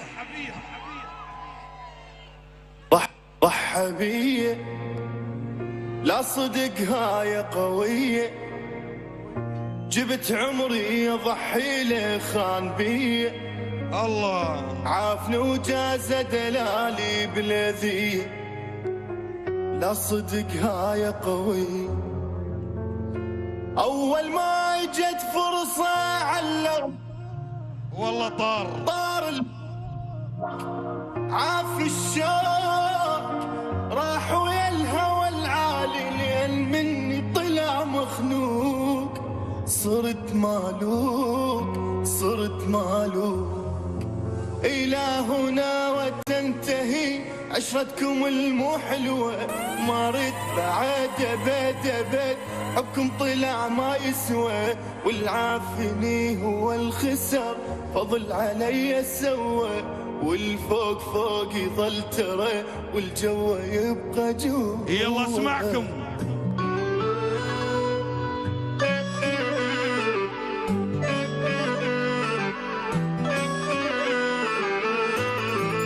يلا وين بداية سنة جديدة. يلا قولوا وياي. ضحبية لا صدق هاي قوية، جبت عمري ضحي له خان بيه.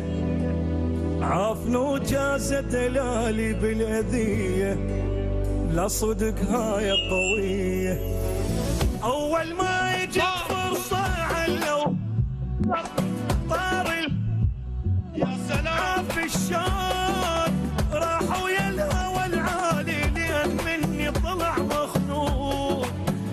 بالشوق صرت مالوك صرت مالوك وين العشرة والايام حبك راحش بسرعة بعدوا بالعشق بحيت ما خليت خط رجعة روح انطيتك ودارت كنت مصدق الدمعة تطلع علت الدنيا ترش ما يصعد توقعه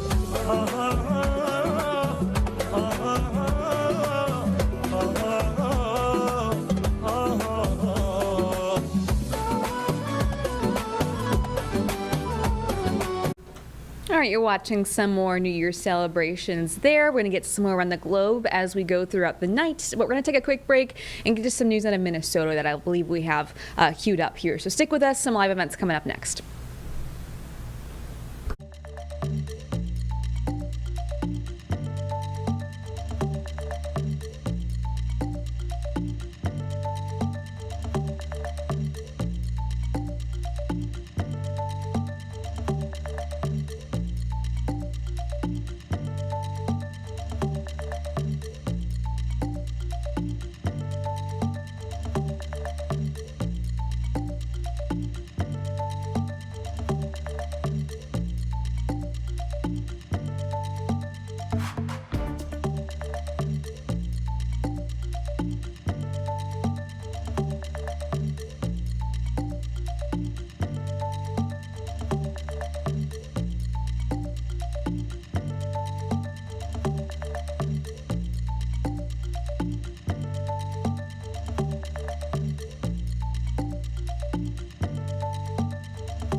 All right, welcome back. I'm going to get straight out to some news out of Minnesota. Of course, we know that the Trump administration has stopped childcare payments after an investigation into alleged fraud. So let's take a listen in.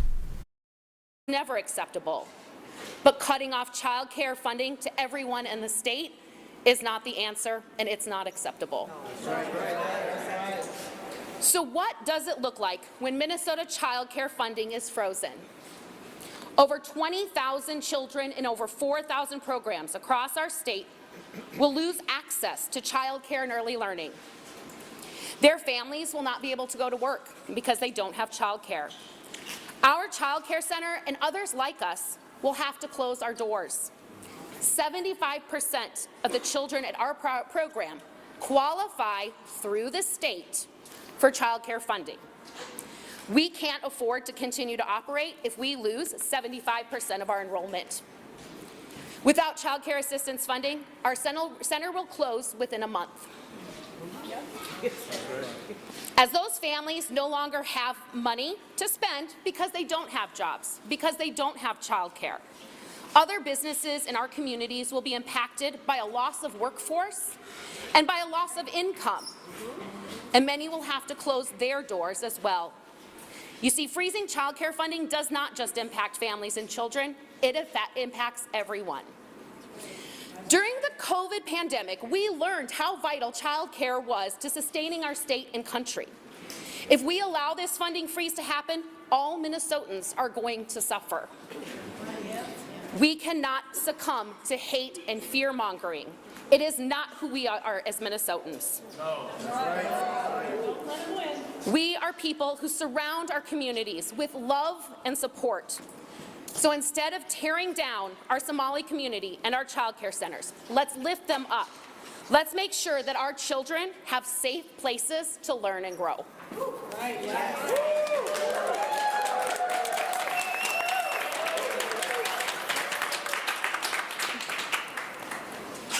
Good morning, everyone. I'm not much of a good speaker, but I'll try my best. My name is Deco Noor. I'm a parent who receives federal funding for childcare for my kiddo. Over 20,000 kids will lose access to childcare programs. And that, that 20,000, thousands of children rely on childcare, and thousands of parents rely on childcare. Therefore, if childcare will, oh my God.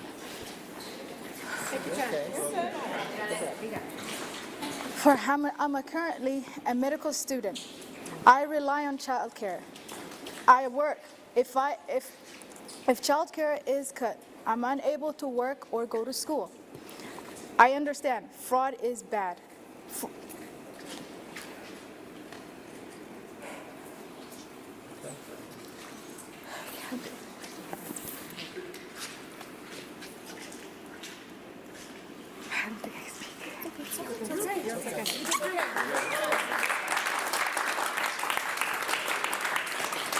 Good afternoon. Thank you all for being here. My name is Carly Gatiza-Wattoon. I am state representative. I am the DFL co-chair of the Children and Families Committee in the Minnesota House of Representatives. Our job as lawmakers is to show up every day to make Minnesotans' lives better. And Minnesotans deserve to be able to trust that each and every taxpayer dollar is being used responsibly to meet our collective needs. And due to bad actors, that trust is in jeopardy. I'm just as mad as you are. Criminals taking any dollar that is meant to help children and families in the state of Minnesota is completely unacceptable. We're taking fraud seriously. We're working every day to improve our systems, hold those criminals accountable, and move our state forward. That's why it's incredibly frustrating to me that Donald Trump and Republicans want to use this as a political vehicle to cut funding entirely to our state. It's irresponsible.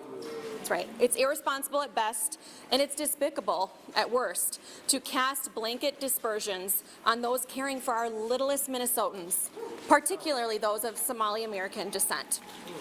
Imagine if a few people stole food from one of the nation's largest grocers, and instead of strengthening their safeguards, they just decided to stop selling food entirely. Imagine that the country's largest health insurance provider was under federal investigation due to fraudulent claims. And before that investigation was complete, the government just decided to stop funding Medicare and Medicaid entirely. Using a broad brush to eliminate the very programs that are helping Minnesotan families is not the answer. That's right. Fraud prevention is about policy and not politics. It's about solutions and not spectacle. But everything that we've seen from the federal government this week is about politics. President Trump is targeting Minnesota because his goal is to distract, divide, and demonize. He has shown over and over again that instead of working to solve problems, he points fingers and places blame on a particular group of people. In order to distract Minnesotans from his unpopularity, his failed tariffs and rising prices, his corruption, he's attacking and defunding Minnesota. In an effort to divide us, he calls our neighbors garbage. And instead of seeking bipartisan solutions, he demonizes and attacks his political opponents. The reality is, Minnesota is one of the best states in the country to raise a family, start a business, or retire. And freezing these child care assistance funds directly impacts small businesses statewide at a time when employers are already struggling to keep their doors open and parents already can't afford early care and learning options. The federal government now will be keeping even more of our tax dollars, although Minnesotans already give more than we receive. It is my understanding that the Department of Children, Youth and Families is working with their county partners, the teams at the OIG and the BCA on reports of alleged fraud. While the Trump administration continues to find any reason to defund public programs in order to give tax cuts to billionaires, here in Minnesota, we are going to stay focused on fraud prevention and solutions that will actually make Minnesotans' lives better.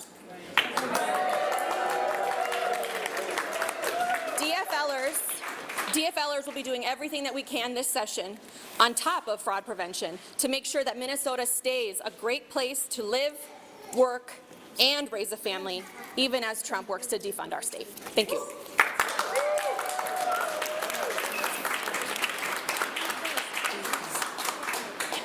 Hi, my name is Karen Marotz, C-A-R-I-N M-R-O-T-Z, and I work in the Minnesota Attorney General's office, and I'm here to share a statement from Minnesota Attorney General Keith Ellison. The Trump administration is threatening funding for the essential child care services that countless families across Minnesota rely on, apparently all on the basis of one video on social media. To say I am outraged is an understatement. Let me be clear, fraud is unacceptable and individuals responsible for it should be prosecuted. I've been holding fraudsters and scammers accountable for years and will continue to do so. Since I was first elected Attorney General, my office has prosecuted over 300 cases of Medicaid fraud and won over $80 million in judgments and restitution. And that's not counting our success in going after private sector scammers who rip off Minnesota consumers. Last year, I led a bipartisan push at the Minnesota legislature to expand the resources and tools available to my Medicaid fraud team, and I plan to do that again this year. What I will not do, if it is all within my power, is let the Trump administration devastate funding for services that Minnesota families depend on to afford their lives. We've seen this move before. In mid-December, the Trump administration gave 4 counties in Minnesota 1 month to conduct in-person interviews with almost 100,000 households that receive SNAP benefits to re-verify their eligibility. This demand was both impossible to complete and unnecessary, as SNAP recipients are already re-verified roughly once a year. The Trump administration threatened to cut off food support for almost 500,000 Minnesotans, including over 150,000 children, if Minnesota did not comply with this impossible demand. Just last week, I sued to stop that cruelty. And not for the first time, I filed this latest lawsuit just 6 weeks after I sued the Trump administration to stop the Trump administration from taking food off the tables of low-income Minnesotans during his government shutdown, and we won.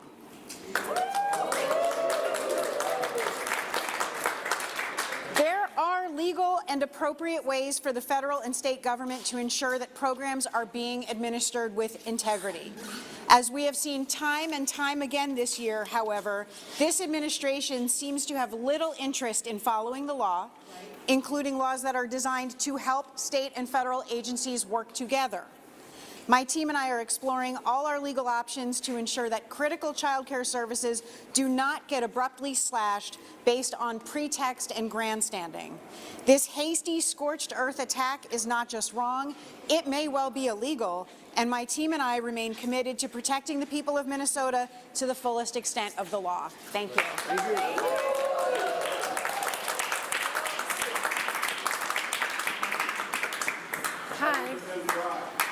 Hi, I'm Maria Snyder, and I'm a little nervous to be here today with you all.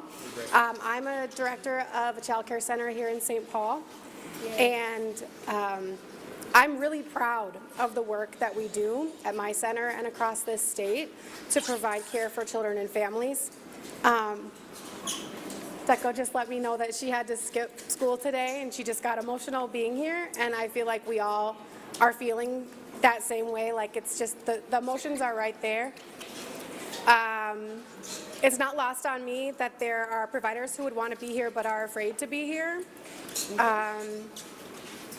We all know, like, Melissa Hortman served here at this Capitol. Senator Hoffman continues to serve, and I'm here to speak because God didn't give me a spirit of fear.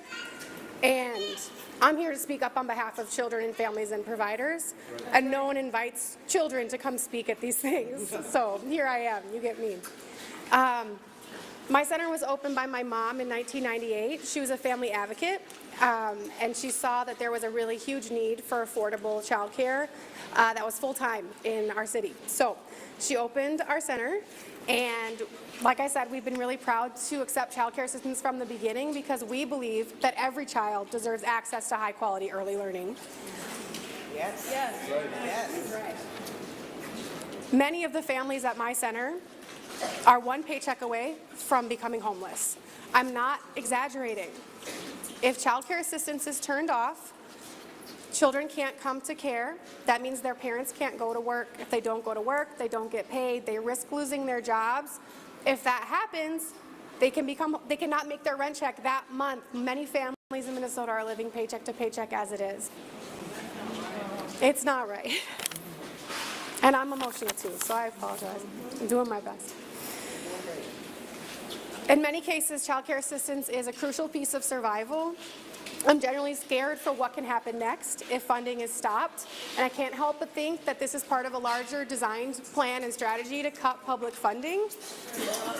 And I do see some signs over here that say stop fraud, and I agree, stop it.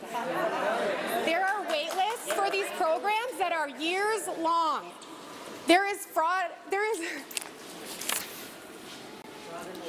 the fraud that is occurring is not at the hands of families. We need to be looking at who's in power, who's making decisions, who's guarding the purse strings of our tax dollars, my tax dollars too, and making sure that children have places to go that are safe for them to learn, parents can go to work, and providers can keep their doors open. That's right. That's what I have to say. I went a little off script. Thank you. We would like to open this up for questions. I have a question for Karen at the AG's office. Can you address some of the inspection process? What sort of signs of fraud do inspectors look for when they're doing these inspections? I can speak to it. I've been part of investigations. Yeah, I would love for the provider who's been part of one of those investigations to speak to her experience, and if you have follow-up questions about that, you can speak with our press team. We have reached out to state officials and no one's gone back to it. So if you can shed some light on it, that'd be great. So my experience is that child care providers are part of randomized audits all the time for child care assistance. I've been in charge of child care assistance at my program since about 2010. They come. They ask you for your attendance records. It is extremely detailed. Any information that you don't provide to them on that day, you cannot go back and say, oh, wait, I forgot this one, or oh, maybe this one was wrong, can I correct it? Yep. There's no room for that. They're looking at very detailed things, like, for example, if you have an X instead of an A for absent, that's considered a ding against you. That's something that they'll write you a letter that says this is a citation for suspected fraud for an X instead of an A. So imagine my surprise at this narrative that it's so easy to scam child care assistance. And is that different than the safety violations, that inspection visits? Yes, they are different. So when the DCYF said earlier this week that they had found, no findings of fraud, is she speaking to something different than those site visits for safety violations? I can't speak to what that specific person is speaking to, but my understanding is how the systems operate is DCYF houses both child care assistance and licensing, but they operate separately. Does that make sense? So the new requirements that were announced today, what's new compared to what compared to the process you just described? What are you being asked to do now? What is different? What's your understanding of that? I don't have a very good understanding of that. I have seen what you have all seen from the federal government, which was a tweet that said photos and receipts. Like I said, we're family-owned business, so my mom called me and said, well, write to them and tell them that we'll, whatever they want, we'll send. And we will, because we want kids to come to our centers. So I have no problem complying with anything that they want. This is a follow-up for the AG's office. Okay. I just wanted to step in and I address briefly the question about whether or not the health and safety visits are corresponding with some of the reports of fraud. It's my understanding that some of these more recent allegations of fraud are based on the idea that there aren't any children in these centers, and that they're falsifying attendance records to gather taxpayer dollars for children who aren't actually attending the program. But when DCYF investigators go and check on health and safety visits, they usually see children at the centers, so I think that they are connected, but perhaps not in the way that you're asking. They're looking at how many kids each time they're going in. Is that your understanding? I don't. They, Ask us. Yes, Count our they kids do. every time they come to visit. Every day. How many kids are enrolled? How many kids are here today? Who signed them in and out? How all many right. kids are enrolled? Next. Oh, this is a follow-up question. Do you guys have any results from the DCYF investigations on Monday where they went and checked the child care centers that were featured in the video? Right, yes. So I am not able to speak to that as it is an ongoing investigation, but we have reached out to the department. We are in touch with them. We're looking for, to hear back on the standard review. Yep. I have a clarifying question on Can you speak about the different times that daycare is open? The different hours, specific hours, after school hours? Oh, right. Well, I think, every daycare center gets to set their own hours. We have very few centers in Minnesota that operate outside of typical business hours between maybe 6 a.m. and 6 p.m., depending on their location. In fact, I think it would be really beneficial if we could expand upon that for folks who work third shift and folks up on the Iron Range who work non-traditional hours as well. So that's something that we're actually considering in committee and how we can support providers. But yeah, it just is different at every center, I think. So, Representative, you mentioned that this broad strokes approach is not appropriate in your view from the federal government. Standing here today, whether it's the daycare centers that were included in that video or in other parts of Minnesota, are you confident, based on your work in this chamber, that there is not any widespread fraud going on? It's very difficult to prove a negative. I think that we have to be very careful when we base allegations on the amount of funding that goes to child care providers for providing child care. We can't just look at the amount of money that they've billed and then say, where are these millions of dollars going? Child care is very expensive. Minnesota is one of the more expensive states in the nation to afford child care. And we break it down, if we do simple back of the napkin math, you divide 1.4 or 1.7 million dollars by 52 weeks, it's closer to $32,000. You divide that by 40 hours a week on average, you get closer to $817 per child. These aren't exorbitant amounts of money, they're just real numbers because it is costly to provide quality care for kids. Could a provider talk about exactly when they will feel the impacts of the freeze? Does that, you wanted to speak to that? I would love information on that. I don't have any. We don't know. We've not been given any. I don't know. When do you typically receive the equivalent of a check? We get paid after services are rendered. So we complete our billing process. We submit them to the county for payment. I believe the statute is within 21 days of the receipt of the bill we're supposed to get paid. Your guess is as good as mine if we're going to get paid or not. There's a question down here, sorry, in the floor. Counterpart here. I guess I'm trying to get behind how restrictive this additional oversight is. Is there a reason that the state could not provide the federal government the requested records in time to make sure funding is released as scheduled?